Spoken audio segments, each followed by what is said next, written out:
Bonsoir, mesdames et messieurs, autant à la maison que bien sûr ici même à la séance du Conseil. Merci beaucoup de votre présence. Si vous permettez, avant de débuter la séance, je vais revenir rapidement sur les événements passés et à venir au niveau de la Ville. Tout d'abord, le 12 novembre dernier, c'était le lancement de la coopérative Les Créations en Folie du Carrefour Jeunesse Emploi des Moulins. C'est M. Lefebvre qui était là pour représenter la Ville. Donc, quand on dit qu'on est dans une région qui est en effervescence au niveau du développement économique, au niveau des jeunes entrepreneurs, on en a aussi dans les jeunes, dans la jeunesse. Donc, merci. Le 12 novembre, c'est aussi l'ouverture d'un nouveau commerce, l'agence de voyage Solcia. Donc, j'étais présent avec M. Côté. Le 16 novembre, c'était l'inauguration d'un nouveau studio Nosta, où ce que Mme Forêt et M. Lefebvre, vous avez été présents. Le 17 novembre, c'était le 25e anniversaire du déjeuner aux crêpes de la Croix-Rouge. J'étais présent avec M. Enfield et Mme Forêt aussi qui est venu manger. Il y en a-tu d'autres? Peut-être que M. Michaud, je pense qu'il était là aussi, était venu manger des crêpes. Le 18 novembre, c'était la signature de la convention collective après nos cols bleus. Bien sûr, on était rendu à nos cols blancs. Donc, la convention collective va jusqu'en 2021 avec nos employés cols blancs. Très contents au 31 décembre 2021. Le 20 novembre, une annonce importante pour le Centroparc. Donc, c'était la deuxième annonce, l'appel de terre pour Jack Moore, donc qui est une entreprise en automatisation. C'est un investissement de 4 millions, un peu plus de 40 emplois qui sont créés. Donc, pour la Ville, c'était une annonce importante. La plupart des conseillers et conseillères de la Ville étaient présents. Si vous reculez, il n'y a pas si longtemps que ça, il y avait encore un aéroport sur ce terrain-là. Donc, déjà, deux entreprises, je peux vous dire que ça va à vitesse grand V. Et vous allez en entendre parler aussi dès 2020. Donc, des grands projets, des beaux projets qui s'en viennent pour la Ville de Mascouche. 22 novembre dernier, c'était la soirée de remise de diplôme de la Fondation du Cégep de Terrebonne. Monsieur Jolicoeur, vous étiez là pour représenter le Conseil. Le 22 novembre, c'était aussi la rencontre portant sur les milieux naturels du Grand Montréal, accompagné de la mairesse de Montréal, Valérie Plante et d'autres collègues de la CMM. J'ai eu l'occasion d'y présenter les détails du parc régional du domaine seigneurial, un projet déjà considéré comme un modèle de succès, d'acquisition et de valorisation d'espaces verts à l'échelle métropolitaine. Et j'ai appris cette journée-là que c'était la première fois que la CMM faisait l'acquisition d'une forêt. Et dans toute l'histoire de la communauté métropolitaine de Montréal, c'est la plus grande acquisition qui a eu lieu dans tout le Grand Montréal métropolitain, 211 hectares qui étaient acquis. Donc, soyez assurés que j'en étais très fier au nom des près de 50 000 citoyens que je représente. Soyez assurés que Mascouche, on a peut-être fait les fresques il y a plusieurs années avec des mauvaises nouvelles, mais les bonnes nouvelles pour Mascouche sont vraiment devant nous et on en est très fiers. Le 24 novembre, c'était le Christmas and Country Show au profit de l'Église anglicane. Et M. Monahan était présent pour représenter la ville de Mascouche. Le 24 novembre dernier, c'était le repas de Noël au CHSLD Vigie-Yves Blais. M. Lefebvre, vous étiez pour représenter le Conseil. Finalement, le 1er décembre, j'invite l'ensemble de notre population à y participer. C'est la guignolée des paroisses Saint-Rosaire et Saint-Henri. Donc, vous pouvez aller voir sur les sites Internet pour savoir où vous présenter, pour aller, bien sûr, passer la guignolée, une belle et grande richesse de notre collectivité. Donc, donnée au suivant. L'année dernière, on avait aidé près de 200 familles. Donc, je vous invite fortement à vous présenter en grand nombre là, pour venir donner un coup de main. Si vous permettez, nous allons débuter. Donc, séance ordinaire du Conseil municipal de la Ville de Mascouche, tenue le 25 novembre 2019 à 19h au 3038 chemin Sainte-Marie à Mascouche. Sont présents l'ensemble du Conseil. M. Michaud est avec des jeunes parce qu'on vient juste de recevoir une équipe de jeunes de soccer qui s'en vont nous représenter en France, donc des jeunes de 12 ans. Donc, M. Michaud va se joindre à nous. Il y a M. Côté qui n'est pas là aujourd'hui, qui est en vacances. Vous avez la direction générale qui est représentée, bien sûr, par le directeur général, les directeurs généraux adjoints Francis Villeneuve et André Pratt, le directeur du service du greffe et du service juridique, M. Rénal Martel, le directeur du service de l'aménagement, M. Johan Champagne, notre bonne et grande directrice des services des communications et services aux citoyens, Mme Marisa Curceau, finalement, les attachés politiques, format quorum, bien sûr, par le maire Guillaume Tremblay. Avant d'adopter l'ordre du jour, je vous inviterai seulement à rajouter le point 3.2, qui va s'appeler « Approbation du procès-verbal de la séance extraordinaire du 18 novembre 2019 ». Le retrait du point 8.1 parce que les conseillers et conseillères avaient plusieurs questions encore à ce point-là. Et finalement, le 12.1, on va enlever au titre « Fonds de roulement ». donc 12.1. Donc, parce qu'on ne le met jamais dans le titre. Donc, si vous allez à 12.1, donc le titre va être Contrat MS 2019-2242 relatif à l'acquisition, la livraison et l'installation d'un système de remplissage de bouteilles d'air comprimé. Fonds de roulement ne va pas là parce qu'on en parle, bien sûr, dans la résolution en tant que telle. Avec ces modifications, M. le greffier, j'ai bien fait ça?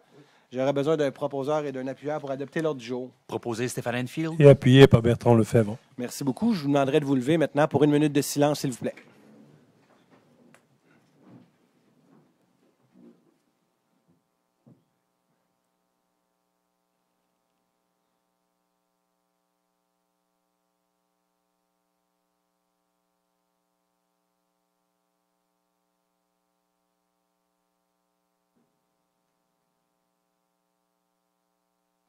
Merci. Donc, avant d'aller à la première période de questions, permettez-moi de m'assurer de faire un suivi sur les questions. Tout d'abord, la première question, je vais demander au greffier de faire le suivi concernant la question de M. Quentin. Quelle est la durée maximale d'un contrat que la municipalité peut octroyer? La réponse est la parole est à vous, M. le greffier. Oui, alors, M. Quentin. Plus fort, s'il vous plaît. M. Quentin, autrefois, effectivement, il existait une disposition dans la loi sur les cités et villes qui limitait à 5 ans les contrats par lesquels la municipalité engageait son crédit, sauf autorisation du ministre des Affaires municipales. Il y avait des exceptions à cette règle-là, entre autres les contrats de travail, certains contrats d'assurance.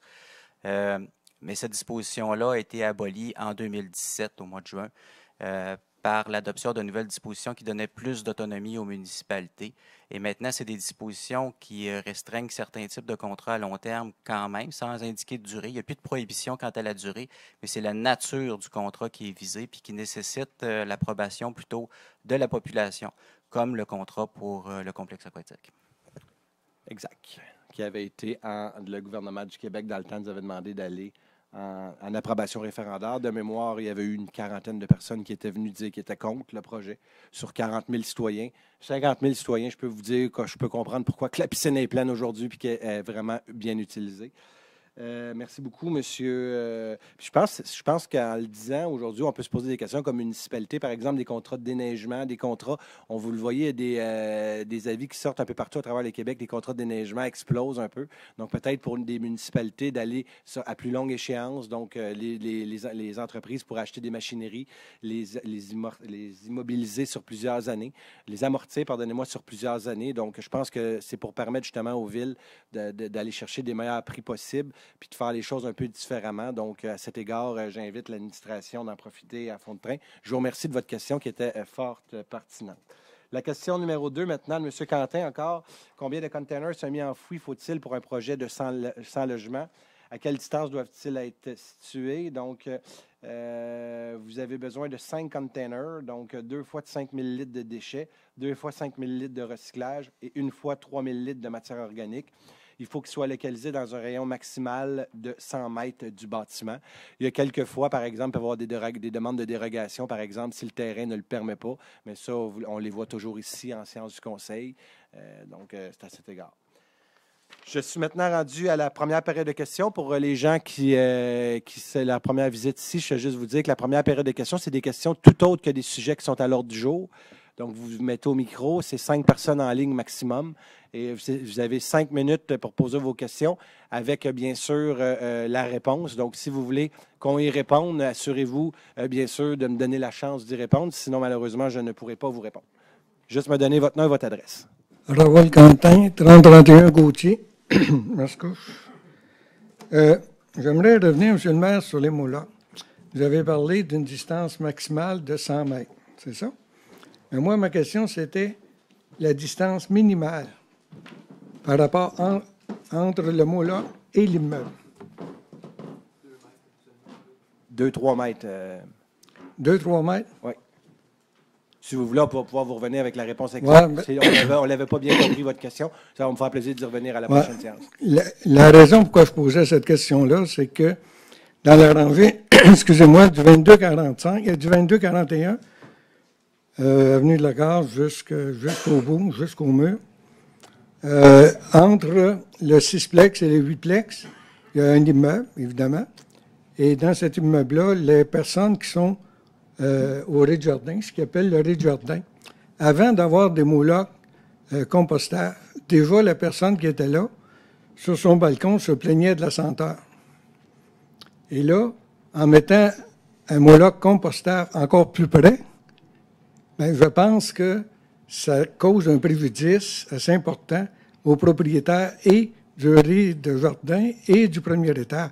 Donc, c'est pour ça que je posais ma question au minimum et peut-être reconsidérer le minimum lorsqu'on s'approche d'un bâtiment parce que sans ça, déjà, sans le composteur, il y a des senteurs. Imaginez avec le composteur. Prends note de votre commentaire. Merci.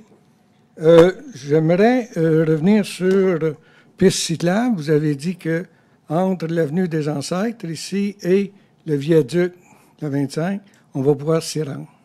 Exact? Bientôt en 2020. C'est ce que vous avez dit?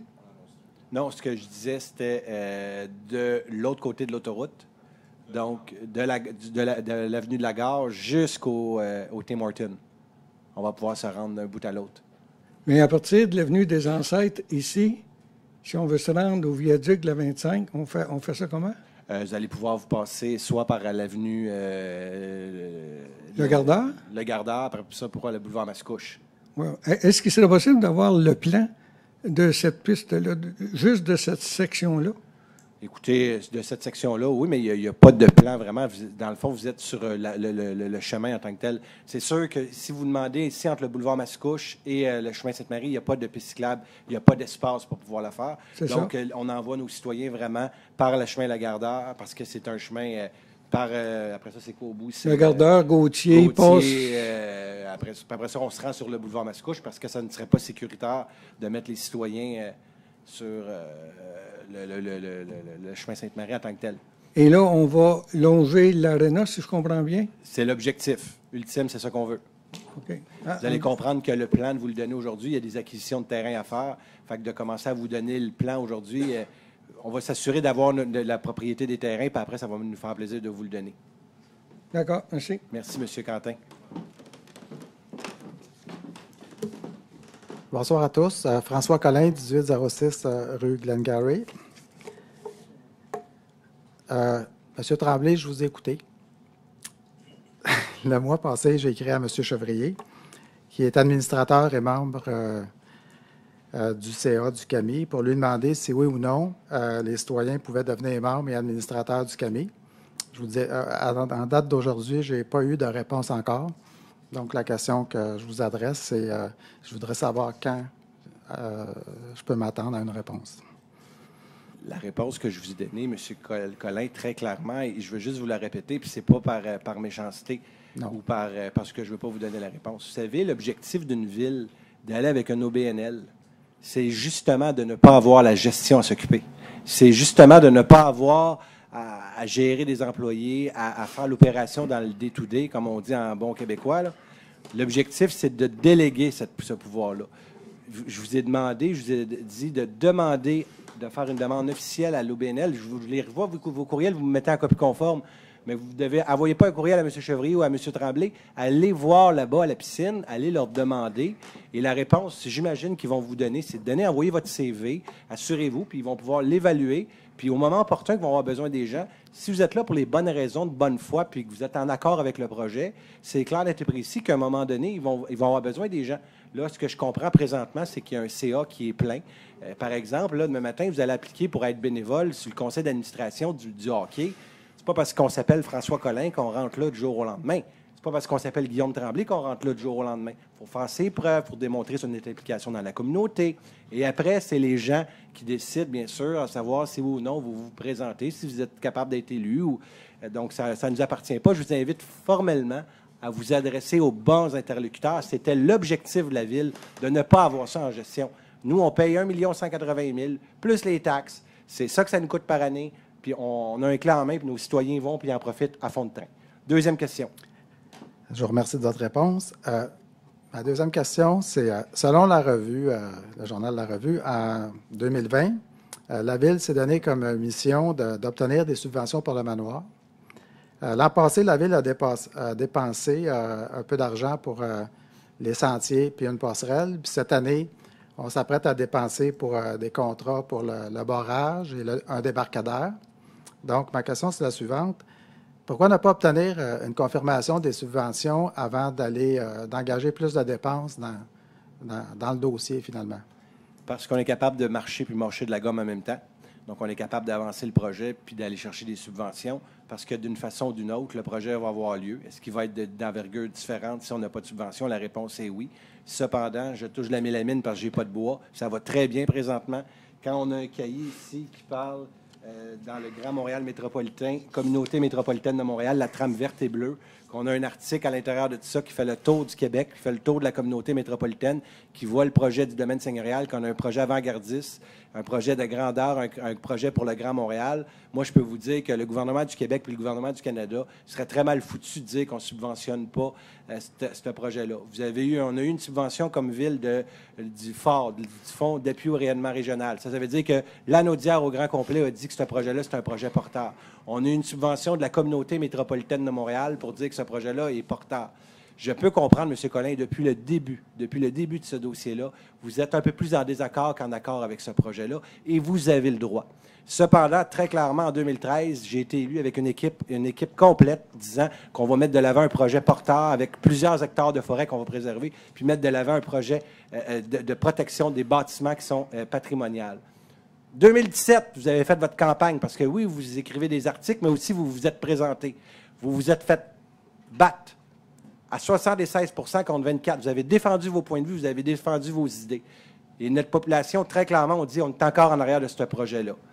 Il y a eu des sondages légers, très clairement aussi, qui ont dit que les gens sont en accord à 80 pour le projet du domaine seigneurial. Je respecte vos opinions, mais je vous demanderais, vous, comme démocrate, d'accepter aussi l'opinion de la population mascouchoise.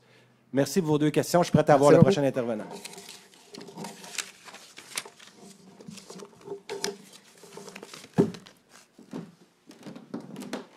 Bonsoir.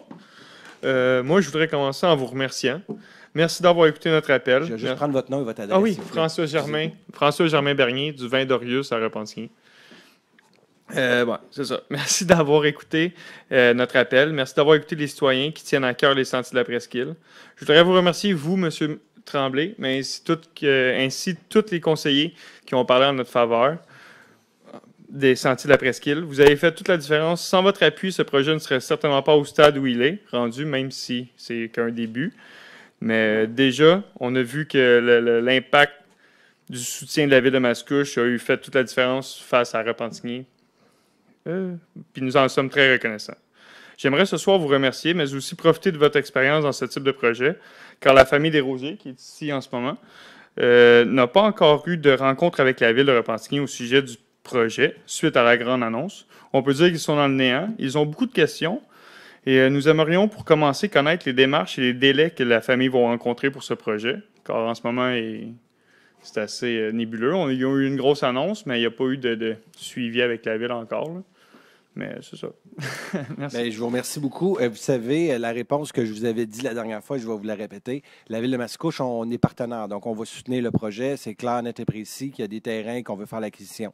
Maintenant que ça c'est dit, d'autant plus que les propriétaires sont là ici. Vous savez comment que ça fonctionne? C'est la communauté métropolitaine de Montréal. On l'a vécu tantôt, je vous parlais avec un autre terrain. Le terrain du domaine seigneurial, 211 hectares qu'on a acheté. Ça a pris 2-3 ans pour arriver au terme. Pourquoi? Parce que vous avez des évaluations marchandes. Je peux comprendre que, comme propriétaire du terrain, l'objectif est peut-être de dire, moi, je vais avoir le plus cher possible. La CMM doit faire ses évaluations et des évaluations marchandes. Donc, il y a des évaluations qui sont faites. Comment que ça vaut? Et c'est un travail, c'est pas oublier que nous, c'est de l'argent public qu'on gère. C'est pas de l'argent d'une compagnie privée. Donc, il y a des évaluations qui vont être faites. C'est dans les mains de la communauté métropolitaine de Montréal. Et je peux vous dire une chose, pour en avoir parlé avec le directeur général de la CMM, j'ai été avec lui pour parler du dossier du domaine seigneurial la semaine dernière, vendredi dernier, on était là. Le dossier, il est bien dans la machine à saucisses qu'on appelle, donc il va suivre son cours. Maintenant, il faut leur donner les délais, il y a des évaluations à faire, mais ce n'est pas un dossier qui va être réglé en 2 mois, là. Je ne vais pas me mettre donner de faux espoirs à personne. Moi, je suis un gars qui aime mieux voir la réalité en pleine face. C'est un dossier qui peut prendre des fois 1 an. C'est normal, c'est des délais. Il y a le gouvernement du Québec, c'est des pactes entre le gouvernement du Québec. Il faut que le gouvernement du Québec l'autorise. Le gouvernement du Canada, il faut qu'il l'autorise aussi. Je peux comprendre que le propriétaire du terrain privé va avoir son argent rapidement, mais aussi, d'un côté, c'est de l'argent public qu'on gère. On ne peut pas dire on va vous donner tel montant s'il n'y a pas d'évaluation puis qu'on ne s'est pas entendu avec l'ensemble l'ensemble des paliers de gouvernement. Donc, oui, il y a des délais, mais je pense très clairement, lorsqu'il y a 3 villes qui se positionnent, qui disent qu'on est intéressé par le projet et que la communauté métropolitaine de Montréal se mobilise puis qui dit que c'est un projet porteur puis qui est rendu dans les programmes de la CMM, je pense que c'est clair qu'on est intéressé. Maintenant, il faut laisser les choses suivre son cours. Est-ce que vous avez une deuxième question? Je vous remercie beaucoup. Merci beaucoup. Puis je vous le dis, le leadership dans ce dossier-là, c'est la Ville de Repentigny. Si la Ville de Repentigny n'a pas encore rencontré les promoteurs, c'est simple. Les propriétaires, je ne veux pas défendre la mairesse, mais elle a raison. Tant aussi longtemps qu'on n'a pas l'évaluation marchande, puis la CMM doit être à nos côtés dans tous ces procédés-là parce que l'argent va venir de la CMM qui sont, eux, porteurs d'un dossier de la part du gouvernement du Québec, du Canada, de la trame verte et bleue. Donc, il faut laisser les choses, le temps aller. Mais d'après moi, d'ici 2-3 mois, vous allez en entendre parler, puis les gens vont pouvoir s'asseoir ensemble. Mais laissons les choses aller, puis il ne faut pas mettre du sable dans l'engrenage parce que ça ne va pas aider personne. Non, mais je vous remercie beaucoup. De toute façon, vous avez vraiment bien répondu à la question. Merci. Bonsoir, je m'appelle Sylvie Tardif, 13 rue Camille à Repentigny. Je suis co-porte-parole du groupe Sauvons les sentiers de la Presqu'île. Moi, j'avais une question. La CMM coordonne 2 programmes. Il y avait le programme d'acquisition et de conservation d'espaces boisés, le Fonds vert, et il y avait le programme d'aide financière pour le projet contribuant à la mise en place de la trame verte et bleue sur le territoire métropolitain. Alors, je me demandais, qu'est-ce qui a fait qu'ils ont choisi plutôt la trame verte et bleue que le Fonds vert? J'ai l'impression que les argents qui étaient disponibles ils sont dans ce programme-là pour ce type de projet.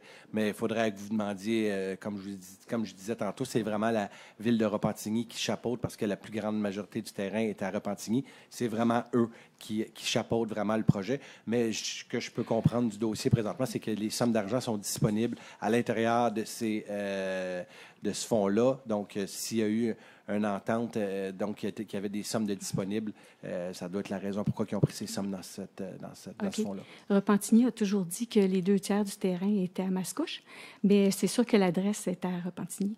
Mais quand vous dites les 2 tiers du terrain, c'est le terrain global. La Ville de Mascouche, l'engagement qu'on a pris, c'est pas d'acquérir l'ensemble du parc de la Presqu'île. C'est les terrains qui sont convenus, qui sont propriétaires de gens qui veulent s'en départir. Il y a d'autres terrains qu'on va pouvoir continuer à avoir des ententes qu'on puisse les utiliser. Je parlais vraiment des sentiers de la Presqu'île. Mais donc... Juste vous spécifier, madame, les sentiers de la Presqu'île, c'est pas juste les terrains.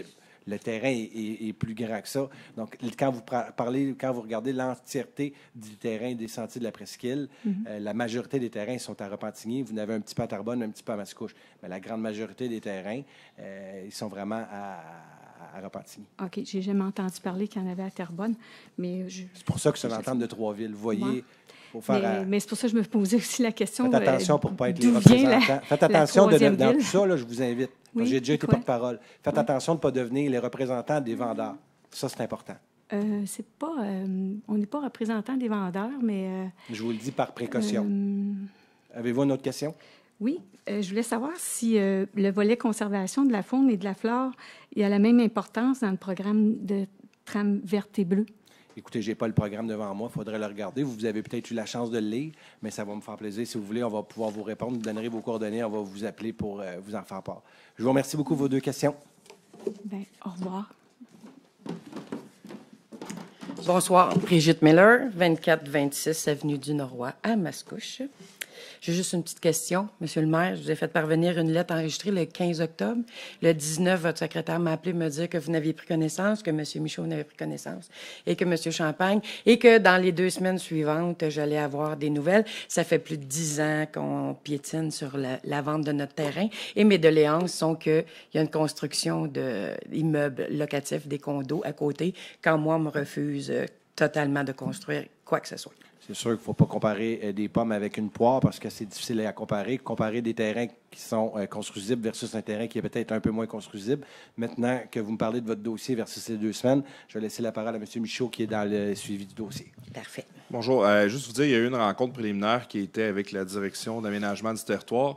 Cependant, avant de vous revenir, parce qu'il y avait déjà eu des échanges dans le passé aussi entre vous et l'aménagement du territoire, ils ont une petite coordination à faire entre différents services pour vous revenir, parce que quand il y a potentiel transfert de terrain. Il doit toujours y avoir des validations qui peuvent être faites, que ce soit avec l'environnement, les travaux publics, juste s'assurer que les services soient bien rendus. Mais la réponse que la direction de M. Champagne m'avait donnée, c'est que rapidement, on va être capable de vous revenir pour un échéancier. Mais tel que, madame. Ça fait longtemps là, que ça traîne, puis là, on me dit 2 semaines, puis on est rendu. Je savais pas que ça a été 2 semaines pile, puis vous avez dit, je m'en excuse, madame. La madame, elle me dit, ça va être dans les 2 semaines. J'ai été patiente encore, comme d'habitude. Je suis pas fâchée, mais j'aimerais ça. Vous avez même demandé à vos amis de m'appeler pour essayer de faire avancer votre dossier. Voilà. Regardez, je le connais, votre dossier. Ce que j'essaie de c'est pour ça que j'ai pas extrapolé, puis j'ai pas trop. Je sais que vous êtes au courant. On va se donner un délai, là, puis on s'en va dans la période des fêtes. Mais moi, je pense que c'est plausible de dire qu'en janvier, vous allez recevoir un appel, qu'on puisse vous rencontrer. Je pense que janvier, c'est un délai qui est raisonnable et on va s'assurer de vous rencontrer dès le retour de janvier pour vous essayer de donner. Je vous dis pas que la réponse doit être positive, je vous dis pas que la réponse doit être négative. Au moment où vous allez avoir une réponse, puis après ça, vous ferez ce que vous avez à faire avec la réponse. Il y a 2 choix de réponse. Fait que je vais m'arranger avec un ou l'autre. C'est bon, madame. Bonne fin de soirée, merci. Puis je m'excuse du délai, mais sans défendre la fonction publique, des fois on donne des délais, mais il y en a beaucoup sur la table à dessin. Mais on va essayer j'entends votre commentaire, mais on va essayer de respecter un peu plus les délais. Marc Roy, 2941 Gouin. Je voulais vous donner des nouvelles suite à la dernière assemblée. Il y a eu une chute de neige. Je suis repassé par le passage piétonnier. On appelle passage piétonnier l'été, entre Marchand et Bohémier. L'hiver, on peut l'appeler le sentier de neige et de glace. J'ai remarqué, j'ai dit, je ne sais pas à qui il faudrait s'adresser, parce que soit au conseiller, le maire, le préfet de la MRC, pour que le déneigeur laisse pas le tas de neige, il l'emmène juste devant le sentier. Il est sur le côté, là, à l'entrée, puis il y a un peu de terrain. Il y a de la place, il y a un rond-point juste en face. Est-ce qu'il serait possible d'y demander aux déneigeurs de dégager l'entrée du passage? Écoutez, on va prendre votre questionnement. M. Pratt le pris en note, donc ça va nous faire plaisir d'y parler. Il faut comprendre, par exemple, un peu comme l'ensemble des passages piétonniers. Déjà, ce passage-là, nos cols bleus, maintenant, ça fait partie dans la liste à faire lorsqu'ils ont des temps de libre. Et Dieu sait qu'ils n'en ont pas souvent. Mais quand on a des temps de libre, par exemple, ça va nous faire plaisir, mais on y va par priorité. On y va par secteur. Donc, mais je l'entends, puis ça fait 4 ans que vous venez nous le demander à tous les fois. Puis je veux dire, écoutez, c'est la même chose pour l'ensemble des passages piétonniers. Si vous voulez, on peut tous les nettoyer, les passages piétonniers, mais il y a un coût à ça, monsieur Roy. Et à cet égard, la décision qui a été prise, c'est bien sûr de ne pas les déneiger. Pourquoi? Parce que ça a un coût énorme. Cependant, tous ceux qui sont utilisés par les jeunes, pour les écoles, c'est la priorité qu'on a faite. On est une ville de jeunes familles. Maintenant, j'entends vos doléances. Si on était millionnaire, on l'est, mais si on était milliardaire, une ville, ça nous ferait plaisir de le faire. Malheureusement, on ne l'est pas. Donc, il faut faire des choix dans la vie et c'est les choix qui ont été faits. Avez-vous une deuxième question? Il y a des jeunes et des moins jeunes qui passent par là. Je l'entends. Avez-vous une deuxième question? Oui. Là, on voit qu'il y a du développement un peu partout. Il y a de l'abattage d'arbres. Je ne sais pas si... là, il y a un arbre, justement. Là, je voyais, c'est un frêne là, sur le boulevard Mascouche, juste... après le métro, là, il n'y a pas eu une feuille dans l'arbre cet été. Je sais qu'il est à abattre, il y a un ruban rouge avec. C'était pour demander s'il serait possible que quand on abatte des arbres, il y a des arbres qui ont une certaine valeur, soit l'envoyer à Syrie, Saint-André ou donner de bois de chauffage à des gens, avoir une valeur ajoutée aux arbres qui sont abattus. Comme là, il y a le petit boisé derrière le parc du Hamel. On sait là, que j'ai vu qu'il y avait des travaux de sondage pour le sol. On sait qu'il va y avoir une construction là. Il y a quelques arbres qui ont peut-être une certaine valeur. Est-ce que c'est pris en considération, les valeurs d'arbres, comme il y avait où vous avez fait le centre aquatique, il y avait des très bons arbres là-dedans. Où ça va? Qu'est-ce qu'on en fait de ces arbres-là? Je vais laisser M. Pratt s'il veut terminer ma réponse, mais rapidement vous dire que sur le domaine aquatique, il y a des arbres qui ont été utilisés pour faire des équipements de la ville.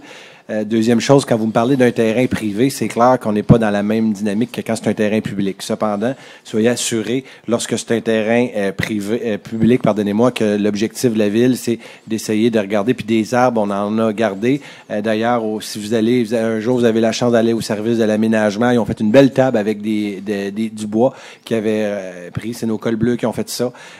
Si vous vous promenez un peu dans le parc, il y a des chaises comment? Des chaises dans le parc Adirondack. Excusez-moi, c'est pas une expression que j'utilise à tous les jours. Donc, il y a des chaises en bois qui ont été faites. Donc, c'est un peu l'objectif, c'est quand on est capable de le réutiliser, de le garder. Ça nous fait, bien sûr, sincèrement plaisir. Mais maintenant, les terrains privés, la Ville n'a aucun pouvoir là-dessus. Je ne sais pas si M. Pratt, vous avez de quoi rajouter.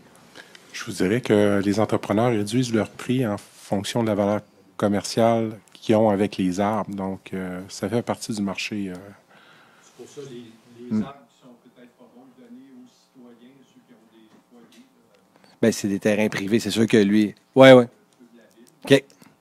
Merci.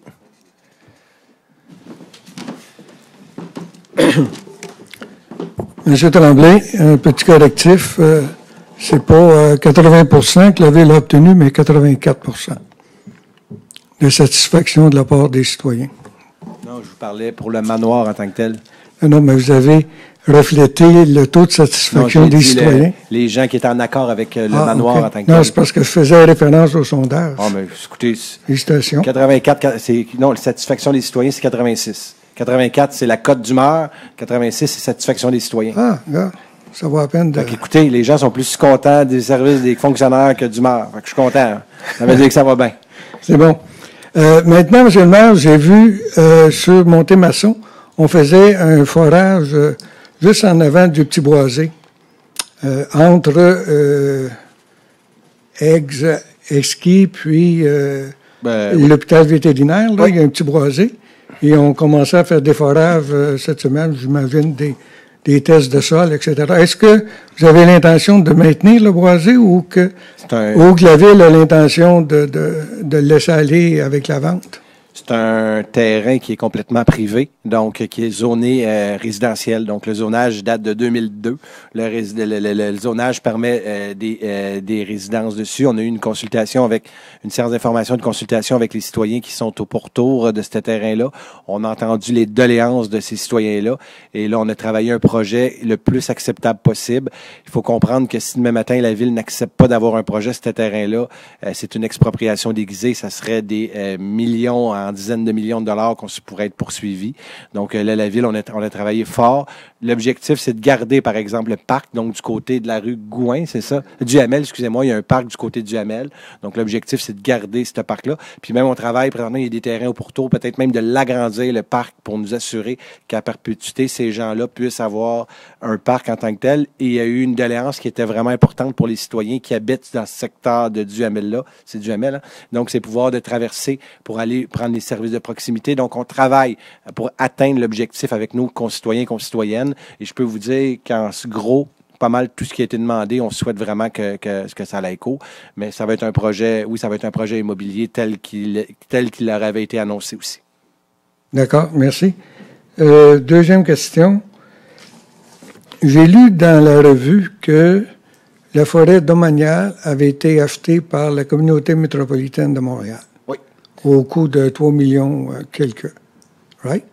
Et j'entends parfois que vous dites que la forêt domaniale, c'est la Ville qui l'a achetée, qui est propriétaire. Non, qui est propriétaire. Parce que la dernière fois, je pense que vous avez parlé que la Ville avait une subvention de 3 millions. Moi, c'est juste pour clarifier à qui appartient la forêt. La forêt, elle appartient à la communauté métropolitaine de Montréal. Non, ils vont donner un pouvoir, un contrat de gestion à la Ville de Mascouche, pratiquement à perpétuité. C'est nous autres qui va gérer la forêt. C'est l'objectif métropolitain, donc dans les bois et corridors métropolitains de forêt. Donc, ce qu'ils veulent, c'est de s'assurer d'aller chercher de l'acquisition pour justement à perpétuité de garder des espaces de forêt de grande importance. Et dans tout le Montréal, c'est la première fois que ça arrive. Et même des fois, par exemple, comme dans le dossier du Boisé de la Presqu'île, il y a des subventions, des fois un tiers. Oui. Mais la plus grosse acquisition qui a eu lieu dans tout le Grand Montréal, c'est le 211 hectares. Ça a été fait par la CMM et la propriété est à la communauté métropolitaine de Montréal. la Ville de Mascouche a son pouvoir de gestion à l'intérieur qu'on va bien sûr avoir avec eux. Donc, vous avez plein de pouvoir. Vous n'avez pas de permission demandée pour faire son développement. C'est clair, net et précis qu'on est des partenaires. C'est clair que tant que ça respecte les objectifs métropolitains, il n'y a pas de raison de ne pas vouloir. On est des partenaires. C'est ça l'objectif. D'accord, merci. Merci. La dernière question va être de monsieur... parce que ça fait déjà 5. Vous êtes fini avant les 5 minutes. Vous êtes venu 2 fois, monsieur Quentin. Je pense que j'ai donné pas mal la chance. Donc, la dernière personne va être monsieur... C'est quoi son nom? Votre nom, monsieur? Gilles Bidon. Ça va être vous, notre dernier intervenant. Allez-y. Monsieur Madeleine, 545 Dorset. Il y a un contrat qui a été signé avec le Col Blanc, je pense, récemment. C'est quoi le contrat? La convention collective. Oui, et Col Blanc. Et Col Blanc, c'est 5 ans, je pense. Et c'est quoi les années puis tout ça? Monsieur Chevrier, voulez-vous faire un petit résumé? Ensemble, M. Madeleine, la convention a été échue depuis 2016, décembre 2016, donc elle est renouvelée pour 5 ans, de 2017 à décembre 2021. Ouais.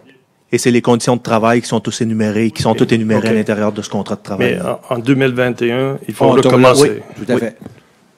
OK. Et pourquoi ça a pris tellement d'années avant de...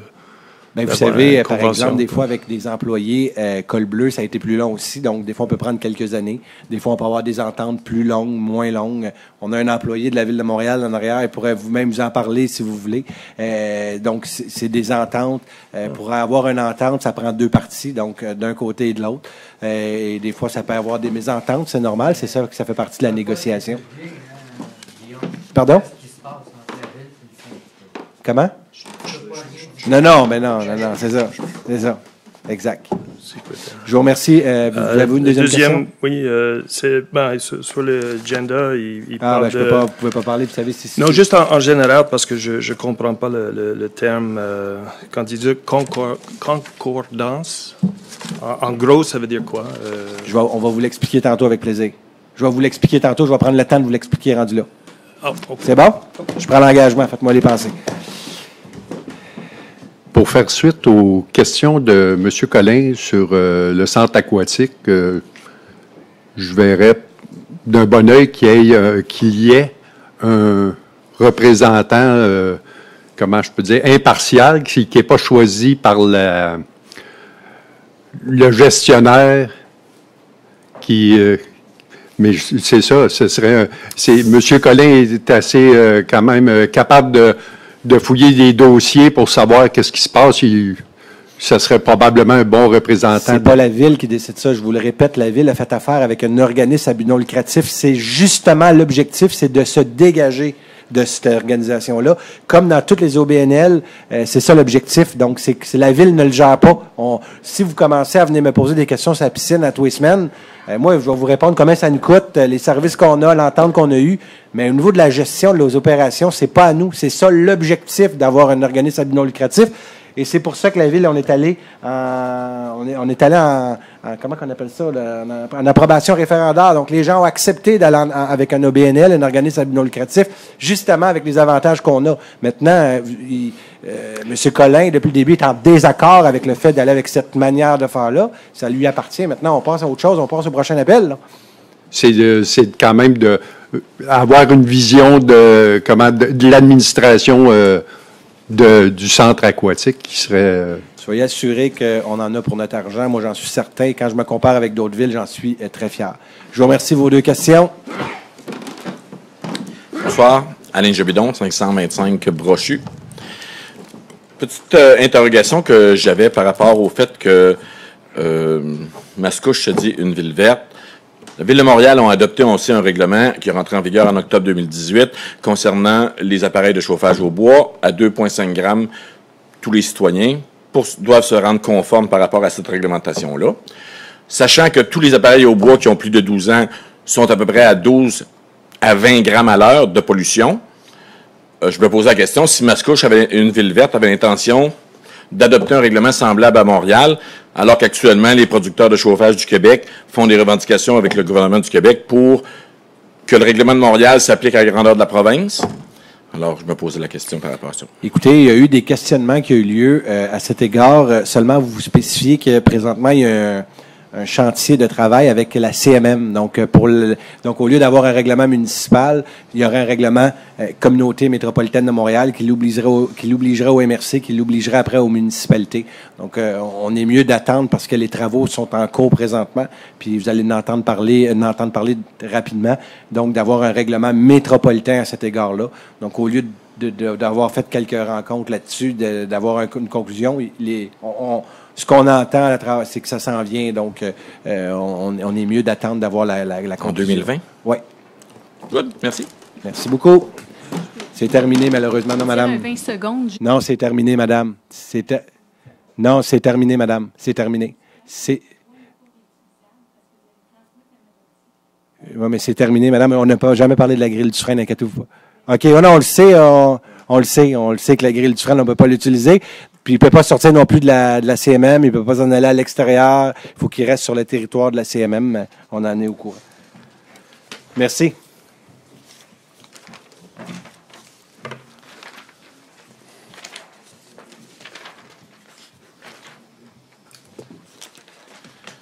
Donc, à 3.1, il est proposé d'approuver le procès-verbal de la séance ordinaire du 11 novembre 2019 tel que rédigé et présenté. Proposé Don Monahan. Appuyé Louis Forêt. C'est adopté à l'unanimité. À 3.2, il est proposé d'approuver le procès-verbal de la séance extraordinaire du 18 novembre 2019 tel que rédigé et présenté. Proposé Jeanne Jolicoeur. Appuyé Stéphane Enfield. C'est adopté à l'unanimité.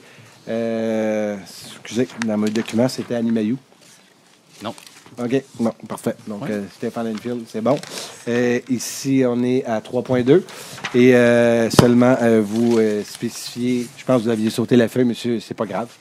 Désolé. Il n'y a pas de problème, monsieur. Des avocats, ça peut faire des erreurs. Des fois, il n'y a pas de problème avec ça. Donc, seulement vous spécifiez que la séance extraordinaire, elle avait eu lieu donc pour justement adopter la convention collective avec nos employés Col Blanc. Donc, je remercie d'ailleurs, je l'avais dit, mais je pense vu qu'il y a des gens aujourd'hui, je vais le spécifier, je remercie l'ensemble des intervenants. Monsieur Champagne, vous n'étiez pas là quand je vous avais remercié, vous n'aviez peut-être pas eu la chance d'écouter la séance du Conseil. Je sais que c'était votre première négociation que vous avez faite à titre de directeur, je vous remercie beaucoup. Vous avez un peu plus d'expérience en arrière du nœud papillon. Et monsieur aussi Chevrier, l'ensemble de l'équipe, des gens, et bien sûr aussi le syndicat des Cols Blancs. Donc, merci beaucoup de la collaboration de tous et chacun. Et j'ai donné le défi la dernière fois de peut-être s'asseoir rapidement, un peu comme on a fait avec nos cols bleus, donc de négocier plus rapidement, donc avant la fin de la négociation. C'était une des premières pour le CFP, donc pour nos cols bleus, d'avoir une négociation avant la fin du terme. Et je le souhaite vraiment ardemment pour nos cols blancs, si bien sûr de la collaboration de tous et chacun. À 4.1, donc au niveau 4, pardonnez-moi, les points de la direction générale, il est proposé de prendre acte du rapport du directeur général. Proposé Gabriel Michaud. Appuyé Annie Mailloux. C'est adopté à l'unanimité. Donc, on parle à Dunton-Rainville pour des honoraires professionnels pour 2 453,95 $ et à Ciné Solutions pour des honoraires professionnels en ressources humaines pour 1910,98 $. Point numéro 5, au niveau du greffe et services juridiques. M. Enfield, voulez-vous donner l'avis de motion, s'il vous plaît? Oui. Alors, je, Stéphane Enfield, donne avis de motion et dépose le projet de règlement numéro 1137-17, le tout conformément à l'article 356 de la loi sur les cités et villes. Lors d'une prochaine séance, le Conseil adoptera le règlement numéro 1137-17, modifiant le règlement numéro 1137-16 sur la tarification des services municipaux. Merci beaucoup, M. Enfield. Donc, on parle ici de la tarification des services municipaux. Quand on parle de ça aussi, on parle bien sûr de budget. On a vu aujourd'hui Ville de Montréal à 2,1 %. Donc, soyez assurés que Mascouche, on va travailler fort pour arriver à quelque chose, mais habituellement, Montréal donne vraiment une ligne, une tendance à suivre et on va travailler très, très fort. On a beaucoup de travail à faire, mais on va y être capable, je pense. On va se remettre au travail pour arriver à quelque chose qui va être intéressant pour l'ensemble des citoyens, j'en suis certain. Donc, merci beaucoup, M. Enfield, pour l'avis de motion pour la tarification. On va en entendre parler ça à la prochaine séance, bien sûr, avec le budget. Monsieur Lefebvre, voulez-vous donner l'avis de motion, s'il vous plaît? Oui, bien sûr, Monsieur le maire. Je, Bertrand Lefebvre, donne avis de motion et dépose le projet de règlement numéro 1238-1, le tout conformément à l'article 356 de la loi sur les cités et villes. Lors d'une prochaine séance, le Conseil adoptera le règlement numéro 1238-1, modifiant le règlement numéro 1238 concernant l'organisation administrative de la ville de Mascouche, en ce qui a trait notamment au service des activités sportives, au service de la culture et de la vie communautaire, au service des communications ainsi qu'au service de l'informatique. Merci beaucoup, M. Lefebvre. Donc, ici, on parle d'un regroupement du service des activités sportives avec le service de la culture et de la vie communautaire qui va devenir le service de la culture, loisirs et vie communautaire. Donc, suite au départ de M. Bruno Belrose, après combien d'années? 30... Non, c'est ça. Il a travaillé plus d'années que l'âge de M. Michaud. Et tout ça pour vous dire qu'on le remercie bien sûr encore M. Belrose, mais avec le départ de M. Belrose, on a créé un seul et unique service et aussi un deuxième changement de nom. Et ça, pas parce que ça fait longtemps qu'elle est là, Mme Curceau, loin de là. Donc, c'est le service des communications devient le service des communications et relations avec les citoyens. Et le service de l'informatique devient le service des technologies de l'information. Donc, vous allez vous souvenir, dans notre plan, on avait parlé beaucoup de services citoyens, relations avec les citoyens. Donc, vous allez voir, 2020 et 2021 vont être des grosses années à l'égard du service à la population pour améliorer justement l'accueil de nos citoyens, et le service, comme certains disent, le service à la clientèle. Donc, à 5.3, il est proposé de confirmer en autant que requis qu'à toute fin que de droit la conclusion du protocole d'entente concerné avec la commission scolaire des affluents, de conformer l'habilitation transactionnelle du greffier aux fins de représentant de la Ville en ce qui a trait à la conclusion de ce protocole d'entente, notamment de même qu'aux fins de la signature pour et au nom de la Ville de tout acte de cession à intervenir pour y donner suite à plein effet en faveur de la dite commission scolaire, qu'en ce qui a trait à la négociation, conclusion et signature pour et au nom de la Ville de tout autre éventuel acte de vente ou cession de droit à intervenir en faveur de tout repreneur pouvant être trouvé et recommandé par la Direction générale ou sa division de développement économique quant aux droits de la Ville en regard de tout autre immeuble concerné, pour autant que ce soit à un prix moyennant une considération non inférieure à celui convenu pour l'acquisition de la Ville dans le contexte et aux mêmes conditions ou à des conditions plus favorables que la Ville. Proposé Eugène Jolicoeur. Appuyé Stéphane Enfield. Adopté à l'unanimité. Donc, vous savez, avec l'arrivée dans le Centroparc, on peut le dire que c'est confirmé parce qu'aujourd'hui, il y a bien sûr la session. Donc, pour la Ville de Mascouche, vous savez, il y a plusieurs choses qu'on est fiers dans la vie, mais moi, dans le passé, on voyait toujours les centres de formation professionnelle aller du côté de Terrebonne, on va se le dire tel qu'il est.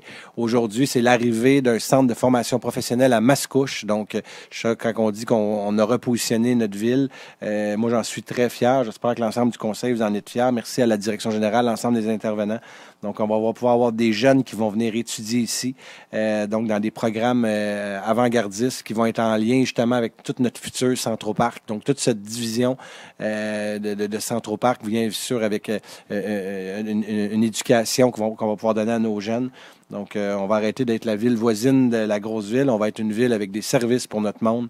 Et ça, j'en suis très fier et ravi. Donc, merci à l'ensemble des gens, des intervenants. Vous savez, dans les commissions scolaires, de la manière que ça fonctionne, pas de la fonction que ça marche, du moins. De la manière que ça fonctionne, excusez-moi, c'est que c'est les villes qui donnent des terrains aux commissions scolaires pour avoir des écoles. Donc, ici, on a cédé un terrain à coût de plusieurs millions de dollars, mais c'est ainsi que ça fonctionne. Donc, c'est pour ça que dans tous les débats qu'on a eus avec le pacte fiscal, c'est toujours été des doléances. Par exemple, une école ou un bâtiment comme la SQ sur le territoire de Mascouche qui, pourtant, eux, payent 70% de taxes municipales. Donc, selon nous, selon l'UMQ, c'était un non-sens. On pense qu'à un moment donné, ça devrait être 100%, comme l'ensemble des citoyens de Mascouchois payent 100% de leurs taxes municipales. Donc, c'est un peu le même principe aussi avec les terrains. Donc, c'est des écoles. C'est un peu un non-sens qu'on doit donner les terrains, mais c'est ainsi que la loi est faite. Donc, on se doit de suivre.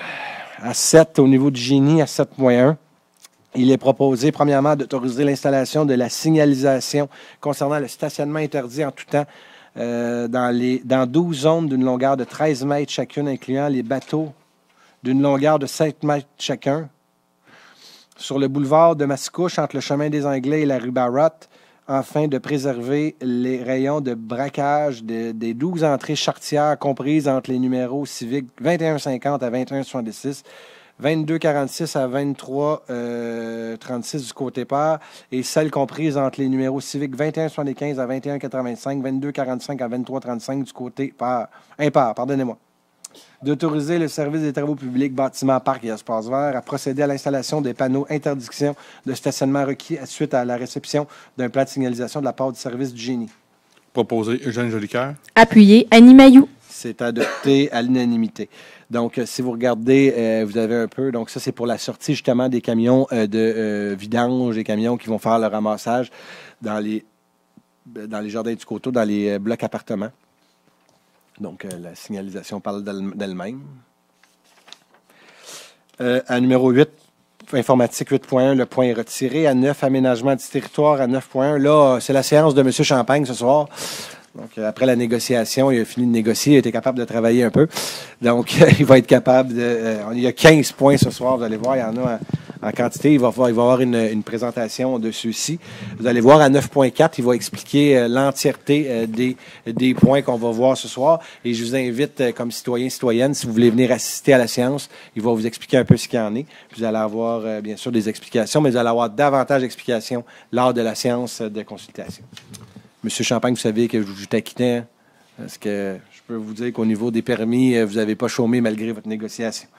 À 9.1, il est proposé d'accorder la demande de démolition du 1076 rue Dompierre. Proposé Don Monahan. Appuyé Louis Forêt. C'est adopté à l'unanimité. Donc, ici, on parle d'une démolition sans remplacement. La parole est à vous, Monsieur Champagne. Merci. Donc, effectivement, en fait, un projet somme toute assez simple. En vertu du règlement de démolition, on voit toutes les demandes de démolition, sauf certaines exceptions spécifiques. Donc, on est sur la rue Dompierre. On est à proximité, en fait, de l'intersection du chemin Pincourt et du chemin Gascon. Bâtiment résidentiel unifamilial. Ce qu'on évalue au niveau du règlement sur la démolition, c'est est-ce qu'il y a un intérêt patrimonial ou, à titre d'exemple, est-ce qu'il y a des locataires qui n'ont pas été avisés. Dans ce cas-ci, il n'y a ni l'une ni l'autre des conditions qui sont mises en place. Donc, recommandation favorable, effectivement, pour la démolition.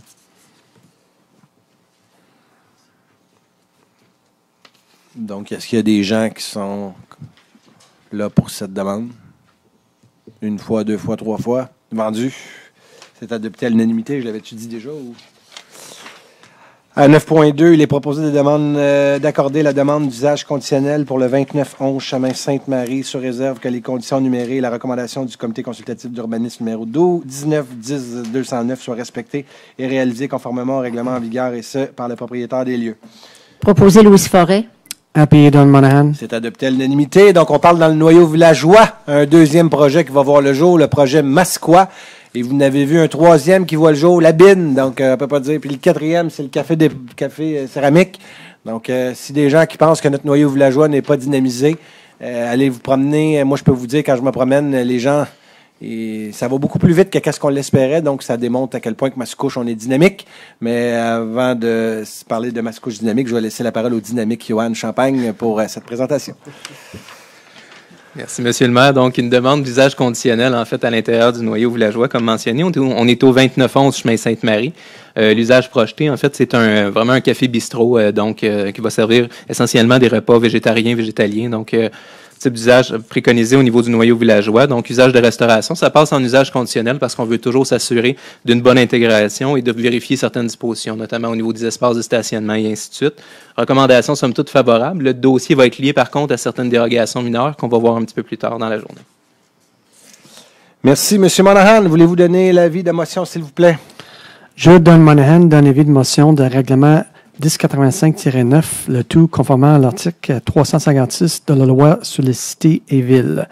Lors d'une prochaine séance, le Conseil adoptera le règlement numéro 1085-9, modifiant le règlement de plan d'urbanisme numéro 1085 afin d'assurer la concordance au règlement numéro 97-33R-2, 97-33R-6, 97-33R-8, 97-33R-12 et 97-33R-14, modifiant le règlement numéro 87-33R relatif au schéma d'aménagement révisé de la MRC Les Moulins. Merci beaucoup, M. Monahan. En vous donnant la parole, j'ai oublié de spécifier au début que vous portiez le nœud papillon et ce n'était pas pour un mariage de M. Lefebvre, loin de là, mais plutôt pour le novembre. Donc, le novembre, M. Enfield est bien impliqué dans la cause nationale. Donc, nos collègues, il y a même André Pratt qui porte aujourd'hui le nœud papillon. Je vous remercie beaucoup. Ah!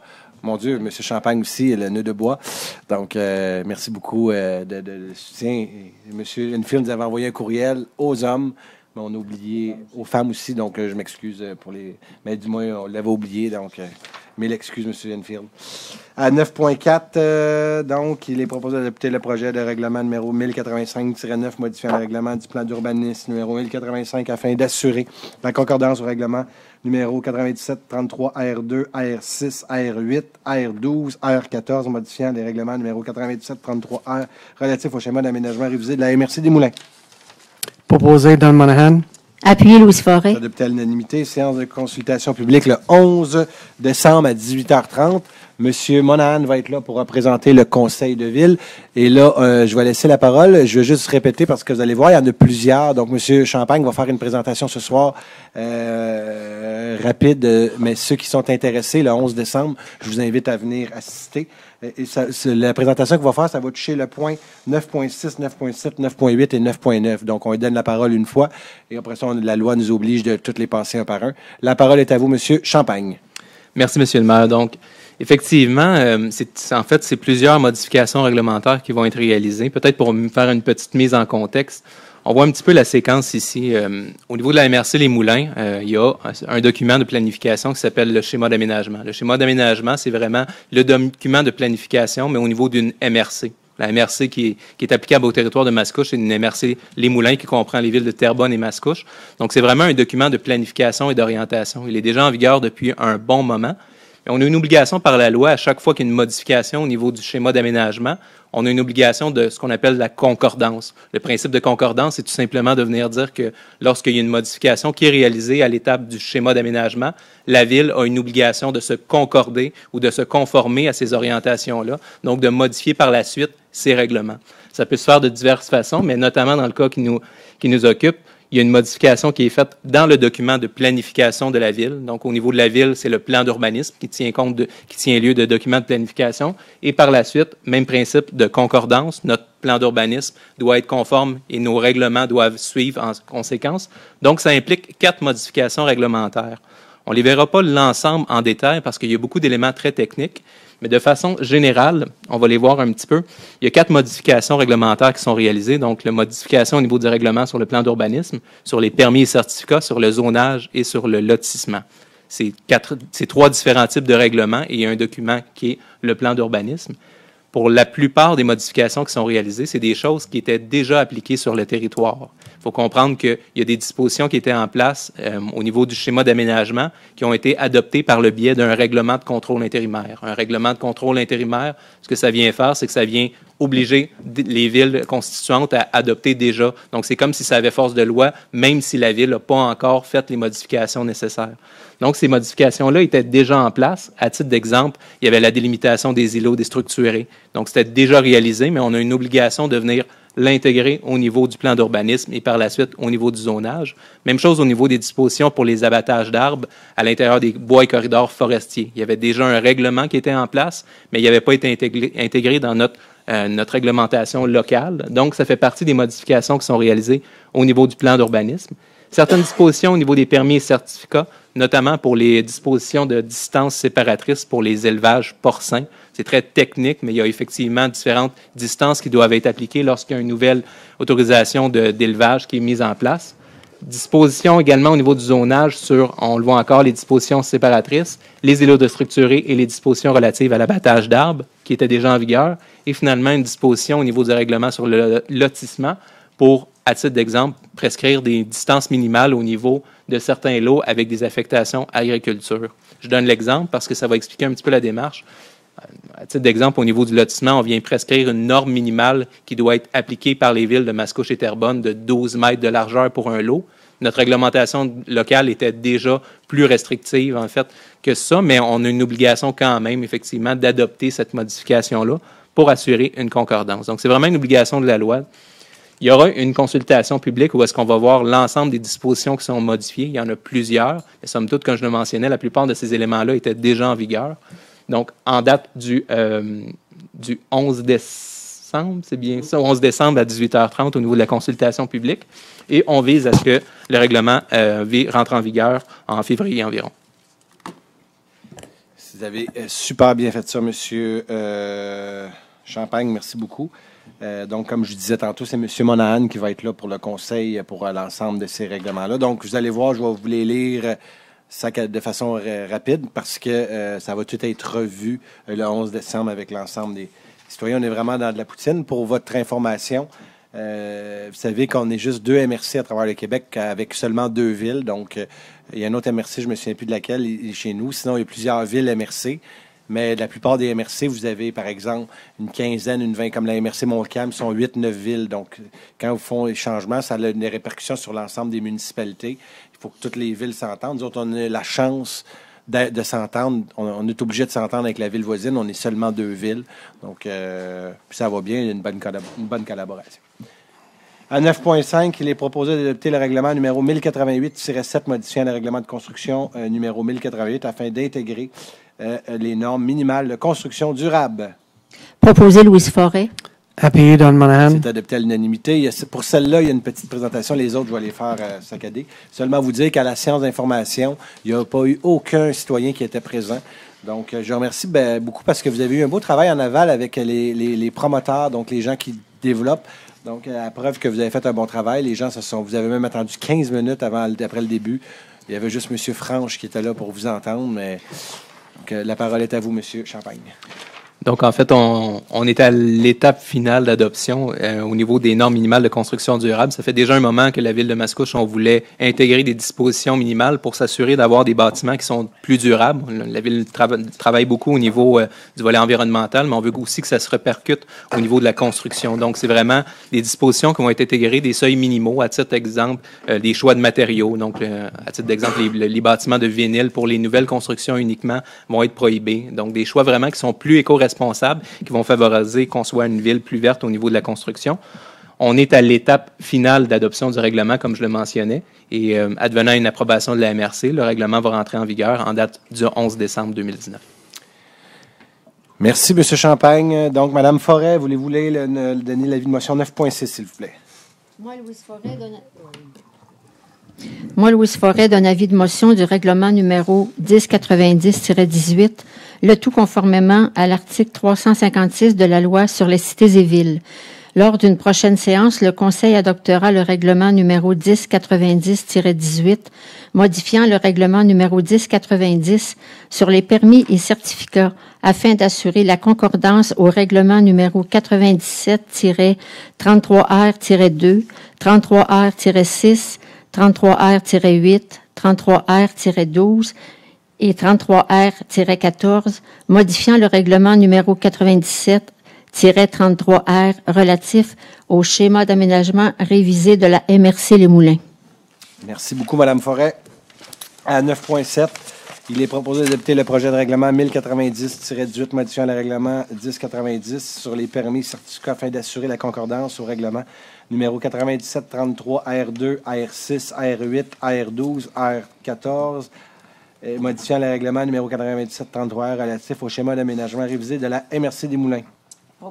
Proposé Louise Forêt. Appuyé Don Monahan. C'est adopté à l'unanimité. Je répète que la séance a lieu le 11 décembre à 18h30, toujours en concordance avec le schéma de la MRC. Concordance, donc, notre objectif pour répondre à ce que vous avez compris tantôt, le concordance, c'est de s'assurer d'être en concordance avec les règlements de la MRC. À 9.8, M. Monahan, donnez l'avis de motion, s'il vous plaît. Je donne Monahan donne avis de motion de règlement numéro 1103-58, le tout conformément à l'article 356 de la loi sur les cités et villes.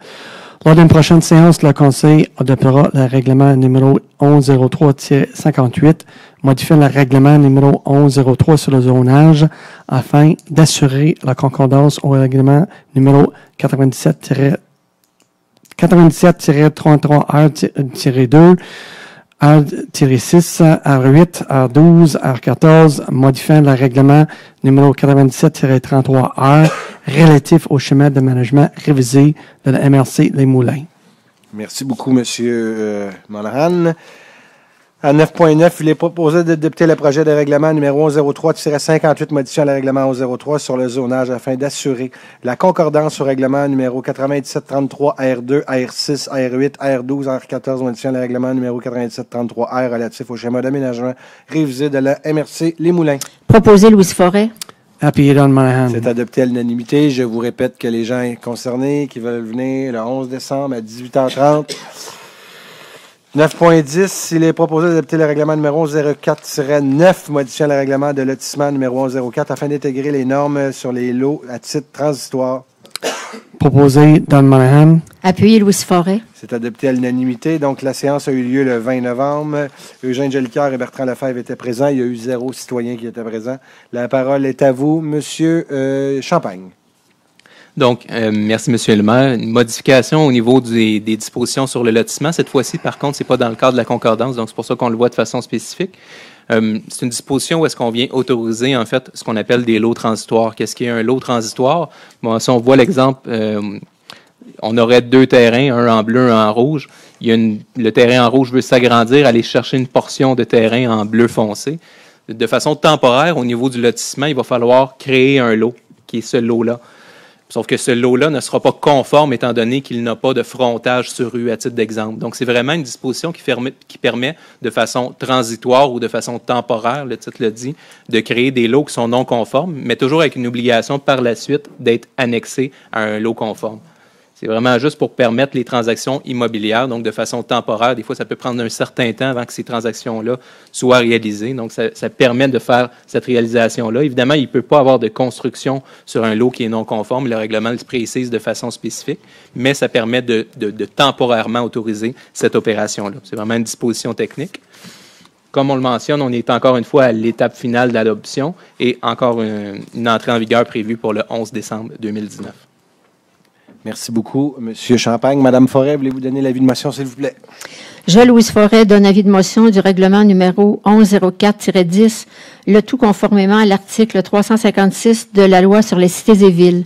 Lors d'une prochaine séance, le Conseil adoptera le règlement numéro 1104-10, modifiant le règlement numéro 1104 sur le lotissement afin d'assurer la concordance au règlement numéro 97-33R-2, R6, R8, R12, R14, modifiant le règlement numéro 97-33R relatif au schéma d'aménagement revisé de la MRC Les Moulins.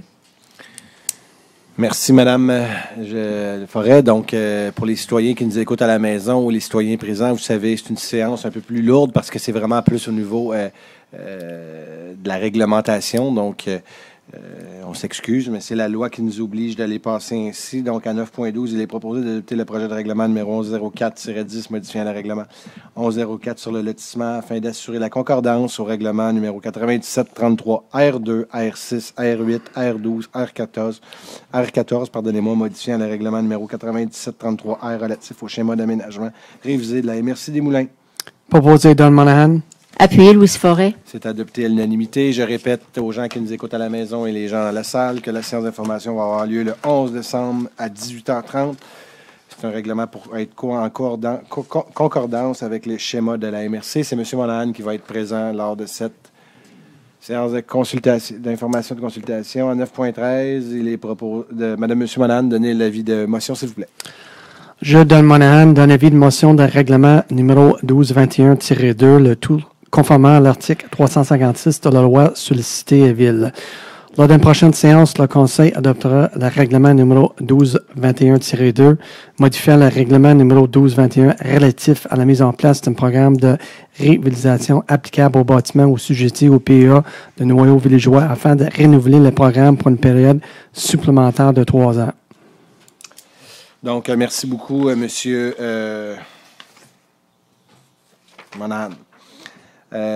Donc, à 9.14, il est proposé d'adopter le projet de règlement numéro 1221-2 modifiant le règlement 1221 relatif à la mise en place d'un programme de revitalisation applicable aux bâtiments sujettis au PIIA du Noyau Villageois afin de renouveler le programme pour une période supplémentaire de 3 ans. Proposé Don Monahan. Appuyé Louis Forêt. C'est adopté à l'unanimité. Donc, vous allez vous souvenir, il y a 3 ans, on a donné un programme de subvention qui allait à 50 $ maximum par année. Par projet, c'était 50 mais c'était combien? 12 500 maximum par projet. C'est donc à 50 maximum. Donc, quelqu'un qui faisait un projet de plus haut que 25 000 qui appliquait avait la chance d'avoir un 12 500 maximum. À toutes les années, on a donné 50 000. Si on voit un noyau villageois qui est dynamique, vous avez vu le nombre de rénovations qu'on a dans notre noyau villageois, ça doit être à quelque part parce que ça fonctionne bien. Donc, le conseil a décidé de renouveler pour un autre 3 ans. Donc, c'est budgété dans le prochain budget et on veut s'assurer. Il y a déjà des demandes en attente, donc ça vous démontre à quel point que ça fonctionne bien. Et vous savez, parce que si vous allez voir, par exemple, là, la maison qui a été en reconstruction, qui a passé au feu, vous allez voir, il y a des belles portes en bois. Donc, quand vous comparez une grosse porte en bois comme ça, peut coûter des fois 2, 3, 4 fois plus cher qu'une porte en PVC. Si on va voir un noyau villageois, des fois, il y a des coûts des toits en tôle, par exemple, des choses comme ça. Donc, ça coûte beaucoup plus cher aux citoyens. Donc, la ville, pour essayer d'accompagner ces citoyens-là, on avait mis de l'avant un programme et ça fonctionne très bien. Bien fait ça, M. Champagne? Rien d'autre à dire? C'est bon. À 9.15, bon, il est proposé d'accorder les dérogations mineures selon les recommandations portant les numéros 19, 10, 204, 205, 206, 207, 208 du comité consultatif d'urbanisme avec réserve, le cas échéant, d'approuver la demande de PIA selon la recommandation portant le numéro 19, 10, 203 du comité consultatif d'urbanisme avec réserve, le cas échéant. Proposé Louis Forêt. Appuyé Don Monahan. Avant d'accepter à l'unanimité, la parole est à M. Champagne. Pour les explications, on va y aller une par une. Oui, merci, M. le maire. Donc, il y a 5 demandes de dérogation mineure qu'on voit ce soir. La première, on est localisé au 1884 rue Manchester. C'est une demande de dérogation mineure qui vise à, en fait, conformer une marge latérale pour un garage isolé qui est existant. Donc, on voit le bâtiment qui est le garage isolé ici. On voit la distance par rapport à la ligne de propriété. La distance est à 0,65 mètres. La réglementation actuelle demande 1,2 mètres par rapport aux lignes latérales. Mais ce qu'il faut comprendre, c'est qu'au moment de la construction de ce garage-là, la distance qui était réglementaire était de 0,75 mètres. Donc, évidemment, 0,75 mètres, au moment de la construction, il y a eu un écart de 10 cm par rapport à la norme. Donc, recommandation favorable pour venir conformer, en fait, l'implantation du garage. Donc, s'il y a des gens qui sont là pour prendre la parole sur cette demande, on est prêt à y aller à la deuxième. Deuxième demande de dérogation mineure, en fait, c'est pour le bâtiment qui est l'AEW au 600 Montée-Masson. La largeur d'un bâtiment sur la Montée-Masson doit être fixée au minimum à 20 mètres dans la zone CB 510. Par contre, ce qu'il faut comprendre, c'est qu'étant donné qu'on est sur un coin de rue, en fait, il y avait comme 2 marges avant ou 2 dispositions de largeur minimale en frontage qui étaient applicables. Évidemment, c'est un bâtiment qui est rectangulaire, donc on a le 10 mètres d'un côté, le 20 mètres d'un côté, pas de l'autre par contre. Donc, on vient donner une dérogation mineure pour autoriser ou conformer la distance à 10,25. Il y avait déjà eu une première demande, en fait, avant la construction à 10,50, mais lors de la réalisation des travaux, il y a eu un écart au niveau de la fondation. Donc, on vient corriger simplement la situation pour autoriser. Donc, s'il y a des gens qui sont là pour cette demande, on peut y aller avec la troisième. Excusez-moi. Troisième dossier, en fait, on est au 2911 chemin Sainte-Marie, donc c'est vraiment une disposition de dérogation mineure pour l'usage conditionnel qui a été précédemment autorisé en lien avec le café Masquois. Donc, on vient autoriser, d'une part, l'absence de conteneurs semi-enfouis, étant donné les disponibilités sur le terrain, et autre élément, on le voit en fait au niveau de l'accès. Habituellement, les bâtiments qui ont une vocation commerciale doivent être aménagés avec une clôture mitoyenne ou un muret décoratif ou des clôtures opaques. Or là, étant donné qu'on est à proximité d'une bande riveraine, il y a eu effectivement une évaluation pour autoriser l'absence de muret ou de clôture pour des questions évidentes de conformité. Donc, dérogation mineure qui vise ces 2 éléments-là et recommandation favorable. Merci beaucoup. S'il y a des gens qui sont là pour cette demande. Merci. Prochain dossier, on est au 408 Terrace Garden. Donc, le lot 2 023 903. La demande vise à autoriser une marge avant de 2,05 mètres au lieu du 6 mètres minimum et de 2,6 mètres arrière au lieu du 8 mètres minimum. Il faut comprendre en fait que c'est un terrain avec un bâtiment qui est déjà existant. Par contre, le propriétaire veut lever le bâtiment, le rendre permanent. C'était une fondation de type bloc de béton. Donc, on veut conformer vraiment la réalisation du bâtiment, mettre en place une vraie fondation. Donc, c'est intéressant au niveau urbanistique. Par contre, ça nécessitait évidemment, en termes d'implantation, que le terrain ne pourra jamais être conforme avec les marges qui sont applicables aujourd'hui. Donc, on est vraiment avec la même implantation que le bâtiment actuel. Le bâtiment va être surélevé, mettre en place une fondation. Donc, autorisation et recommandations favorables. Donc, s'il y a des gens qui sont là pour cette demande, donc on va avoir une maison sur un salage au lieu d'avoir sur un bloc de béton. Donc, il n'y en a plus. Il y en reste une? Allez-y, la dernière. Dernier dossier, on est sur l'avenue de l'Esplanade dans la zone CM 597, donc la zone qui est celle du Smart Center ou à proximité en fait. On voit le terrain en question. Il y a un bâtiment en fait de type résidence personnes âgées qui est projeté à cet endroit-là. On voit le bâtiment, donc bâtiment somme toute avec une très belle structure architecturale. On voit l'implantation qui est préconisée. Il y a 3 éléments dérogatoires. Donc pour un dossier de cette envergure-là, c'est somme toute très intéressant. Premier élément, une marge avant à 7 mètres au lieu du 6 mètres, étant donné les arcs et le dégagement préconisé. Autorisation également pour une dérogation mineure de superficie d'espace libre à 4326 mètres carrés, plutôt que la norme qui est à 6385 mètres carrés. Les espaces libres, en fait, c'est un ratio qui est établi en fonction du nombre de chambres à l'intérieur, du nombre de logements à l'intérieur d'une résidence, pour être sûr d'avoir des espaces verts de qualité. Or, évidemment, dans des construction de ce type-là ou d'envergure, la réglementation n'est pas actualisée par rapport à ce type de bâtiment-là, donc dérogation. Et également, une dérogation au niveau de l'absence de conteneurs semi-enfouis pour les matières organiques. Ce qui est intéressant, en fait, c'est qu'il va y avoir une gestion interne qui va être réalisée à l'intérieur de la résidence pour personnes âgées. Même chose au niveau même du compostage. Donc, il va y avoir vraiment des composteurs intérieurs qui vont être intégrés dans le cadre du projet. Donc, c'est somme toute même plus intéressant que des conteneurs semi-enfouis au niveau réglementaire. Donc, recommandation favorable pour les 3 volets. Merci beaucoup. Est-ce qu'il y a des gens qui sont là pour cette demande?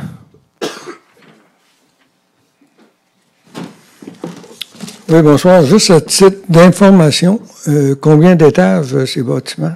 10 étages. Il y en a une de 10, puis l'autre 8. Et pour combien de chambres? 390 chambres environ. Au total? Oui. Merci. C'est des logements pour personnes, une résidence de personnes âgées. Pardon? Une résidence de personnes âgées. Oui, j'ai. Ouais. Alors, je voulais juste être certain que vous... Avec piscine? Ah. Non? Intérieur. Mais ils vont en faire pour de vrai, celle-là, M. Quentin. Vous savez de quel que je parle. C'est bon. Y a-t-il d'autres questions?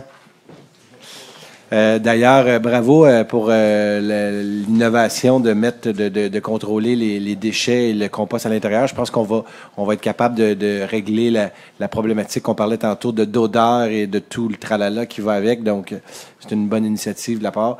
Et sans nommer le nom, juste vous dire que c'est un groupe de résidents, je ne donne pas le nom, M. Champagne, inquiétez-vous pas, mais qui est connu à travers le Québec. C'est des investisseurs sérieux. Donc, d'avoir ce type d'investissement-là pour notre monde ici. Vous savez, on est une ville jeune, mais beaucoup de monde veulent finir leur jour à Mascouche. Et je vous dirais même encore plus loin, ce qui est en mode présentement, c'est des gens qui veulent se rapprocher de leurs petits-enfants, donc qui viennent vivre à Mascouche. Donc, c'est de bon augure pour la suite des choses. Vous êtes venus, je vais vous donner une dernière question. Allez-y. Qui est le promoteur? Je ne peux pas le donner parce que c'est un promoteur privé. Je ne veux pas le donner encore pour ne pas faire manquer le projet. Le point, je crois. Oui. Non, le projet en tant que tel. Vous comprenez qu'il y a des acquisitions de terrain là-dedans. Ah, c'est pas terminé? Non, c'est pas terminé encore, mais c'est sur le bord d'être terminé. D'accord. C'est des demandes qui sont faites avant que... C'est quoi le processus? Ben, c'est clair que la personne, avant d'acheter un terrain, veut s'assurer qu'il puisse faire son projet. Vous allez comprendre, vous, si demain matin, vous avez un terrain que vous achetez puis que vous voulez faire une maison, puis qu'après ça, vous achetez le terrain puis on vous dit après, vous ne pouvez pas faire votre projet, ça n'irait pas bien. Donc, eux autres veulent s'assurer qu'ils puissent faire leur projet. Ils vont acheter le terrain puis ils vont aller de l'avant avec le projet. Mais le fait de demander, de faire une demande, c'est que le projet tel quel qu'ils ont proposé, il y avait des problèmes. C'est qu'il y avait des petites marges, là, comme on vous a expliqué, M. Champagne, si vous voulez les répéter rapidement. Juste, oui, parce que c'est un peu vite. En fait, dans des bâtiments de cette envergure-là, c'est sûr que, comme je le mentionnais, on a une réglementation quand même qui date de presque 2006. Donc, c'est évident que la réglementation, elle est peut-être moins appropriée par rapport à des bâtiments de ces volumes-là, du 8-10 étages. Donc, souvent, il va arriver des éléments qui sont dérogatoires, mais qui sont somme toute intéressants. À titre d'exemple, il y avait on le voit, on oblige en fait d'avoir des conteneurs semi-enfouis. Or, le promoteur arrive avec des dispositions qui sont plus intéressantes que notre réglementation. Donc, on vient donner une dérogation mineure, mais somme toute, on rencontre nos objectifs. Mais, par exemple, le stationnement, ça c'est... Tout est conforme. Tout est conforme au niveau du stationnement. Oui, non, mais ils ne font pas une demande pour ça parce que... OK. Et est-ce que tu peux juste montrer où c'est... C'est en arrêt proche du Volcano. Oui. Pas le coller sur la 25. Volcano, Structube, Walmart qui est ici. Walmart là-bas. Esplanade. Avec la sortie de l'autoroute 25. Oh. OK. Collé sur l'autoroute, donc c'est le fun pour la ville. Les gens sont collés sur l'autoroute. Merci. Mais c'est ça, c'est pas comme ils coupent des arbres ou... Il y en a un peu de coupé, pour être honnête, mais c'est déjà des terrains en zone de développement. Donc, ce n'est pas des terrains qui sont zonés en zone de conservation ou zonés... C'est des terrains qui sont voués à c'est plus de la friche, comme M. Jolicoeur dit. Et vous savez, quand on dit qu'à terme, on veut préserver, on est à 37 d'espace boisé, puis qu'en 2035, on va être à 34 mais tous ces terrains-là, le terrain Saint-Monté-Masson qu'on parlait tantôt, ne fait pas partie de ces 34 %-là. Donc, l'objectif, c'est de faire du développement, mais intelligent, puis de s'assurer de garder le plus d'espace boisé possible. Donc, c'est adopté à l'unanimité, M. le greffier, c'est beau, je l'ai bien fait. 10, au niveau de l'environnement, il n'y a pas de point. 11, service de police, il n'y a pas de point. 12, prévention des incendies. Il est proposé d'adjuger le contrat MAS 2019-2242 relatif à l'acquisition, la livraison et l'installation d'un système de remplissage de bouteilles d'air comprimé à Levitt Safety au montant de 71 875,47 taxes incluses selon les conditions de sa soumission et les documents d'appel d'offres, d'autoriser un emprunt au fonds de roulement n'excédant pas 68 687,2 remboursable sur une période de 5 ans à compter de 2020. Proposé Stéphane Enfield. Et appuyé par Bertrand Lefebvre. C'est adopté à l'unanimité. Donc, si on parle, vous savez qu'à toutes les années, on allait dans des entreprises privées pour faire remplir nos bonbonnes pour les pompiers. Donc, il y a eu un travail qui a été fait, puis il y a une économie à terme qui peut être faite. Donc, c'est pour ça qu'on le finance à même le fonds de roulement de la municipalité. Donc, pour vous expliquer c'est quoi un fonds de roulement, donc c'est que la ville, on a un montant de 700 000 par 1 million. Donc, on a 1 million de dollars qu'on dépense, qu'on peut dépenser. Donc, dans 5 ans, quand cette dépense-là va être terminée, on va pouvoir en mettre un autre. C'est un peu un fonds que la ville. Puis, quand on est arrivé en place, il était à combien? Il était 400 000. Hein? Il était 400 000 $ le fonds de roulement. Aujourd'hui, il est rendu à 1 million de dollars. Donc, quand on se débloque des marges sur une ville de notre grandeur, 1 million, c'est bon, mais si on est capable encore de l'augmenter, on peut faire des petits projets avec ça. C'est intéressant. Puis, on se finance nous-mêmes sur une période de 5 ans.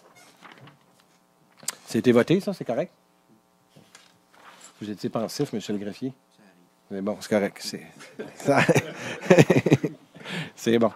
À 13, travaux publics, bâtiments, parcs et espaces verts. À 13 points, il est proposé d'adjuger le contrat MAS 2019-2249 relatif à la fourniture et la livraison d'un tracteur utilitaire neuf, 4 roues motrices, année 2018 ou plus récent, à l'entreprise J. René Lafont, Inc., pour un montant de 120 000 $ en échange de la ville cède à l'entreprise un tracteur de marque John Deere, modèle JD 4720 et son équipement d'en imputer la dépense au règlement d'emprunt numéro 1234. Proposé Eugène Jolicoeur. Appuyé Louise Forêt. C'est adopté à l'unanimité. Donc, l'estimé de la ville était à 123 000. Il y a eu 2 soumissionnaires. La plus haute était à 138 750 $. Donc, vous allez voir, on va chercher des équipements. Vous savez que la ville, avec l'école bleue, par exemple, on a repris en charge les stationnements, les déneigements des stationnements. Ça nous prend des équipements pour pouvoir justement bien déneiger. Donc, c'est des super de bons équipements qu'on a eu à des bons prix. Donc, merci à vous tous. 13.2, donc, il est proposé d'adjuger le contrat MAS 2019-2251 relatif à la fourniture à la livraison d'un tracteur frontal neuf, 2018 ou plus récent, muni d'une souffleuse à neige 47 pouces de style terrain Cut John Deere F1585 ou l'équivalent au plus bas que soumissionnaire conforme, soit Centre Kubota des Laurentides Inc. pour un montant de 55 762 et 88 sous toutes taxes comprises. Selon les conditions de sa soumission et des documents d'appel d'offres, le tracteur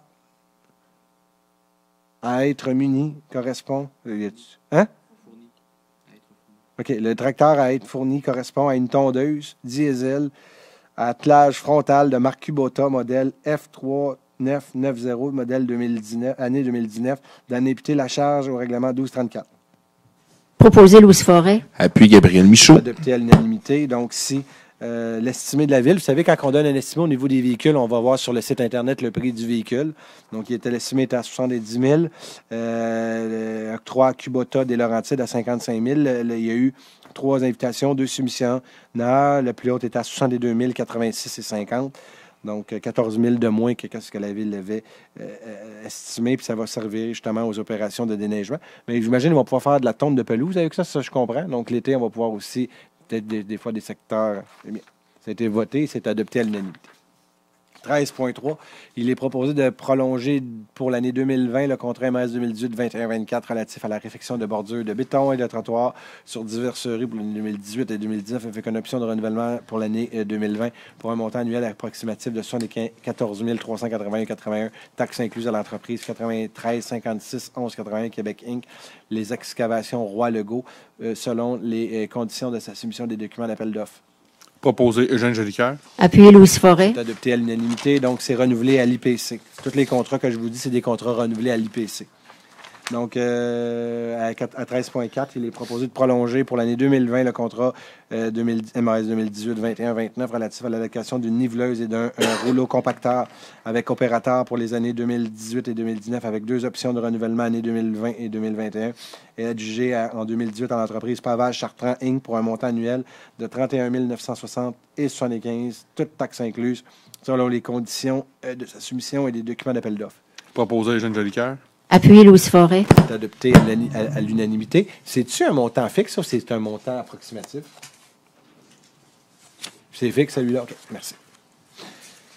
13.5, il est proposé de prolonger pour l'année 2020 le contrat MAS 2019-22-03 relatif au fauchage des bords de route, des terrains municipaux et privés pour l'année 2019 avec 2 options de renouvellement pour 2020-21 pour un montant annuel approximatif de 47 119,34 taxes incluses dans l'entreprise Gazon Rive-Nord Inc. Selon les conditions de cette soumission des documents d'appel d'offres. Proposé Eugène Jolicoeur. Appuyé Gabriel Michaud. C'est adopté à l'unanimité. À 14, au niveau des ressources humaines, il est proposé à 14.1 d'approuver le rapport de la directrice du service des ressources humaines daté du 13 novembre 2019 concernant des nominations, des embauches, une démission et l'embauche de surveillants de patinoire pour l'année 2019 et 2020. Proposé Annie Mailloux. Appuyé Stéphane Enfield. Juste vous dire, l'embauche des surveillants de patinoire, c'est 2019-2020. Donc, c'est pas pour 2 années, c'est pour cette année 2019 et 2020. Donc, il y a eu l'embauche de la régisseur culture, loisirs et vie communautaire, Mme Isabelle Castonguay. Pompier temps partiel, M. Benjamin Perron. 18 surveillants de patinoire et glissade, dont 10 anciens de l'année dernière sont de retour. Ça veut dire qu'on a des bonnes jobs. Nomination au niveau des brigadiers, M. Richard Villeneuve et la préposée aux opérations, Mme Valérie Jalbert. Et on souhaite à notre archiviste, Catherine Schmomer, qui s'en va bien sûr. Schomer, pardonnez-moi. Donc, on lui souhaite de bonne chance dans ce nouveau défi. À 14.2, il est proposé de prolonger le contrat de travail entre la Ville et M. Jonathan Lajoie à titre de contremaître temporaire au service des travaux publics, bâtiments, parcs et espaces verts, d'autoriser le maire et la directrice du service des ressources humaines à signer ce contrat pour un nom de la Ville. Proposé Eugène Jolicoeur. Et appuyé par Bertrand Lefebvre. C'est adopté à l'unanimité, donc la résolution est claire. 15 au niveau de communication, il n'y a pas de point. 16 au niveau de culture et vie communautaire à 16.1.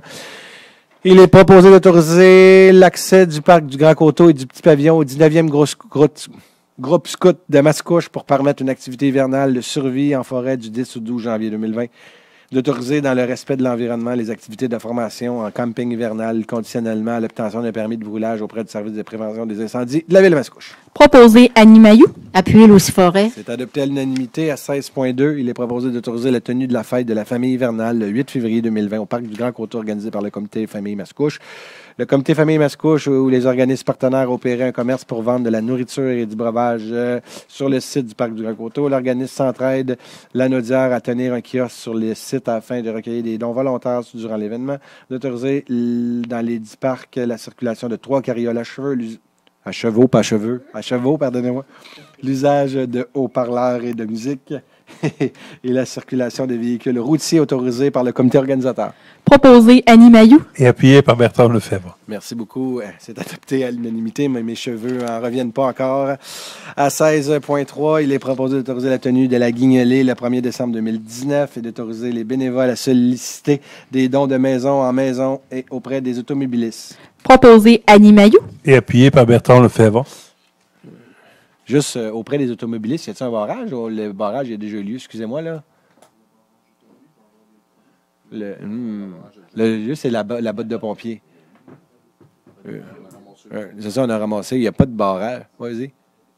Non, mais c'est ça. OK, mais donc on autorise la botte de pompier qui a déjà eu lieu, parce que ça, c'est pour la guignolée. Juste être certain que la guignolée ne va pas faire un barrage routier là, le 1er décembre. Donc, on va enlever le barrage routier. Oui, c'est ça. On l'enlève. Tout le monde est d'accord? C'est bon. Merci. 16.4, il est proposé d'octroyer une contribution financière de 525 $ à la Maison des Jeunes, la baraque de Mascouche, dans le cadre des célébrations du 25e anniversaire de la fondation de l'organisme. Proposé Annie Mailloux. Appuyé Louis Forêt. C'est adopté à l'unanimité. Ça, c'est dans le cadre, bien sûr, de la politique de reconnaissance de nos organismes. 16.5, il est proposé d'octroyer le contrat pour la fourniture de spectacle Coco Country Band lors de la fête des bénévoles à Groupe Prospect pour le prix de 6 000 $ plus taxes applicables. D'autoriser la directrice du service de la culture, des loisirs et de la vie communautaire à signer le contrat à intervenir avec le groupe Prospect Inc. D'autoriser la directrice du service de la culture, des loisirs et de la vie communautaire, il va falloir que je m'en la remette dans la tête, celle-là, à faire des demandes de permis d'alcool requis auprès de la Régie des alcools, des courses et des jeux et à signer tout document dit afférent. D'autoriser le paiement de dépôt de 3 449,25 taxes incluses à Groupe Prospect Inc. aux fins d'acompte de la signature du contrat. Proposé par Bertrand Lefebvre. Appuyé Louis Forêt. C'est adopté à l'unanimité. Donc, dans le cadre de la fête des bénévoles annuelle, on nous donne toujours environ 1100 billets. Donc, c'est tous les bénévoles de tous les groupes de Mascouche. C'est une soirée qui leur est offerte gratuitement. Donc, c'est bien sûr pour les remercier de l'entièreté de leur bénévolat dans notre municipalité ou dans notre communauté, parce qu'il y a des organismes des fois régionales qui donnent des services, bien sûr, à notre monde local. À 16.6, il est proposé d'autoriser la dépense de 7 140 $ non taxables annuellement aux fins indiquées, d'autoriser la directrice du service de la culture, des loisirs et de la vie communautaire à signer le protocole d'entente entre l'Église baptiste évangélique Terrebonne-Mascouche, le club FADOC d'or du Cercle d'or de Mascouche et la ville de Mascouche pour l'utilisation d'une plage horaire en gymnase située au 693 chemin des Anglais à Mascouche. Proposé Annie Mailloux. Appuyé Louis Forêt. C'est adopté à l'unanimité. Donc, c'est un renouvellement de la location du gymnase situé au 693 chemin des Anglais. C'est utilisé ardemment par la FADOC pour l'activité de pickleball. L'organisme assume les frais d'équipement. Donc, c'est une entente de 2020 et 2022. C'est 34 semaines par année. Et je peux vous dire que c'est un sport en effervescence, autant à Mascouche qu'ailleurs. Donc, ceux qui ne connaissent pas ça, c'est comme du tennis, sauf avec une petite balle de plastique qui bondit. Donc, je vous invite les gens de vous informer sur le pickleball et vous allez l'adorer. Moi, M. Michaud, on avait été jouer une fois. D'ailleurs, on est dû, on devrait y retourner une bonne journée. Donc, je l'avais battu d'ailleurs. Activité sportive, il n'y a aucun point. 18 aides financières et appui aux organismes. Donc, appui à la Journée internationale contre la peine de mort. Donc, entendu que le 30 novembre 2018, ce sont plus de 2200 villes et 92 pays autour du monde qui se sont associés à la Journée internationale Ville pour la vie, Ville contre la peine de mort. Entendu que plusieurs villes du Québec, dont Montréal, Longueuil, Blainville, Boucherville et Chambly, ont adopté à l'unanimité une résolution d'appui. Attendu qu'Amnesty International s'oppose à la peine capitale sans réserve et en toutes circonstances et considère que cette dernière est un affront à la dignité humaine. Chaque exécution est un symptôme d'une culture de la violence plutôt qu'une solution à cette violence. Attendu que de nombreuses exécutions ont lieu chaque année dans plusieurs pays et que la sensibilisation du public demeure essentielle. Attendu que même si la peine de mort a été abolie en 1976 au Canada, des craintes ressurgissent de façon périodique à ce sujet. Il est proposé que la ville de Mascouche adhère au mouvement mondial Ville pour la vie, Ville contre la peine de mort, afin de joindre une vaste coalition demandant la fin de toutes les exécutions à travers le monde, qu'en conséquence, le 30 novembre prochain soit proclamée Journée de la vie, Ville contre la peine de mort. Proposé Stéphane Enfield. Appuyé Don Monahan. C'est adopté à l'unanimité. On est maintenant rendu à la deuxième période de questions. Il faut que ce soit des points en lien avec... faites juste me dire avec quel point vous faites référence, s'il vous plaît, pour que je me retrouve dans mes documents. Et vous dire que la prochaine séance du Conseil sera tenue le 9 décembre à... quelle heure qu'on siège au début pour le budget? C'est 18... On commence à 18h pour la séance pour le budget, puis après ça, 19h l'autre séance. La parole est à vous. Allez-y. C'est beau.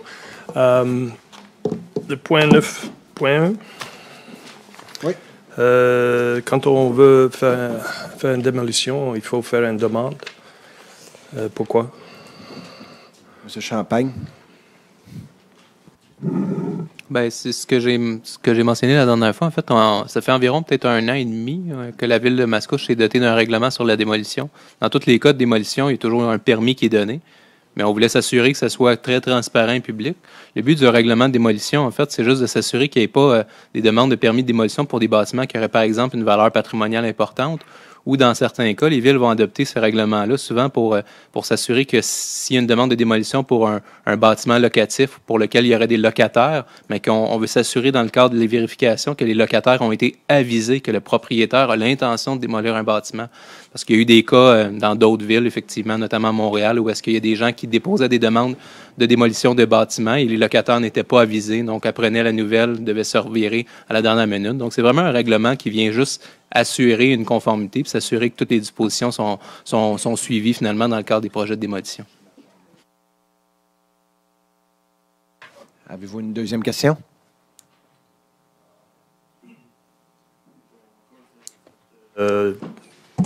Le usage conditionnel, le 9.2. Oui, vous voulez savoir c'est quoi un usage conditionnel? Ben pourquoi? Pourquoi ça existe? Je vais vous répondre et si M. Champagne veut rajouter, ça va lui faire plaisir, j'en suis certain. Donc, l'usage conditionnel, c'est qu'au lieu de l'autoriser... Par exemple, je vais vous donner un exemple à l'Albatros. Vous savez, il y a un usage conditionnel qui a été donné pour le bar l'Albatros qui est là, la microbrasserie ou le brewpub qu'on appelle.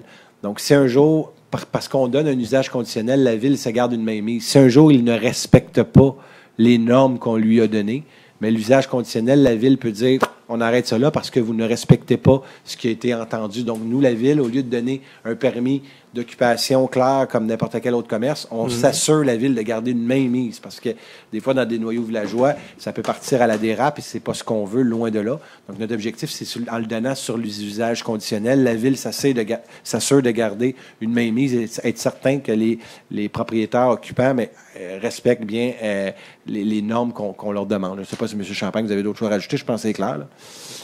Ouais.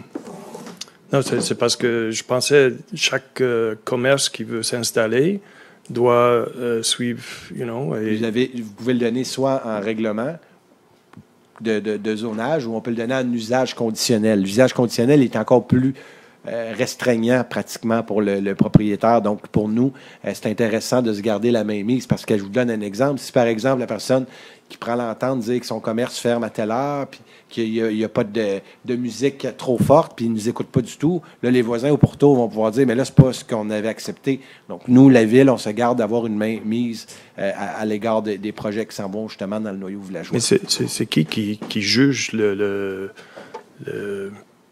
la ville peut venir puis dire, bon, c'est ça que je comprends pas. Je ne sais pas si vous pouvez l'expliquer d'une autre façon. En fait, il y a déjà des critères qui sont établis dans le règlement. À titre d'exemple, pour l'exemple que M. le maire donnait, en fait, le bruit est déjà établi, en fait, les dispositions. Donc, il y a un comité consultatif qui se penche, par la suite le conseil. Puis dans le conseil, dans l'acceptation, vient donner diverses conditions. On pourrait dire, par exemple, on va autoriser l'usage, mais conditionnellement. Donc, c'est vraiment une condition à ce que l'activité se termine à minuit. Donc, si jamais, pour X raison, l'opérateur décide d'outrepasser ses droits, d'aller plus tard, mais comme M. le maire le mentionnait, en fait, la ville aurait le droit, en fait, de retirer l'usage, donc de retirer l'autorisation et le permis. Merci beaucoup. Donc, avant d'y aller avec M. Quentin, si vous le permettez, donc, on a eu des réponses pour notre 16.3. Vous allez me permettre de revenir. Donc, d'autoriser les bénévoles à solliciter des dons de maison en maison et auprès des automobilistes. Donc, c'est selon un papier qu'ils ont à remplir, donc, ils prennent l'engagement. Donc, pour pouvoir se solliciter, la ville doit donner un papier, puis c'est le même qui s'appelle le document. Donc, vous allez me permettre de revenir. Donc, on va vraiment le lire, d'autoriser les bénévoles à solliciter des dons de maison en maison et auprès des automobilistes. Mme Mailloux, c'est toujours proposé par Mme Mailloux. Oui. Appuyé par M. Lefebvre. Excellent. C'est adopté à l'unanimité. Je suis prêt à recevoir votre question. Mille excuses, monsieur, de vous avoir coupé la parole. Merci. Item 5.3. On parle du centre de formation professionnelle. Quelle est la superficie du terrain? Je vais vous revenir, si vous le permettez, à la prochaine séance avec les données exactes. Je ne l'ai pas par cœur, je vais vous revenir avec ça. C'est correct. Quelle est la valeur du don? La valeur du don, je vais vous revenir aussi à la prochaine séance avec ça. Bon, excellent, merci. Maintenant, j'aimerais aller à l'item 14.2. Ici, on parle de la prolongation du contrat de travail d'un contremaître temporaire. Pourquoi temporaire? Pourquoi pas permanent? Parce qu'il remplace un employé qui est en congé de maladie présentement. Donc, au lieu d'avoir une résolution tous les mois ou à tous les 3 mois, dire on dit vous restez là tant aussi longtemps que l'autre ne revient pas. Puis après ça, vous restez 1 mois à la fin pour faire la transition. On était tanné de la passer. D'accord, merci. C'est bon. Y a-t-il une dernière question? Monsieur Collin, vous pouvez venir la poser, votre question, au lieu de la donner à votre comparse? OK, vous pouvez venir, c'est bon.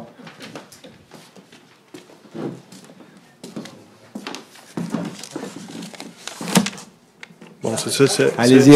C'est pas la demande de dérogation. Concernant le futur pour les âgés, la résidence, oui. Il n'y a pas d'adresse, je suppose, pour le moment. Ou est-ce que...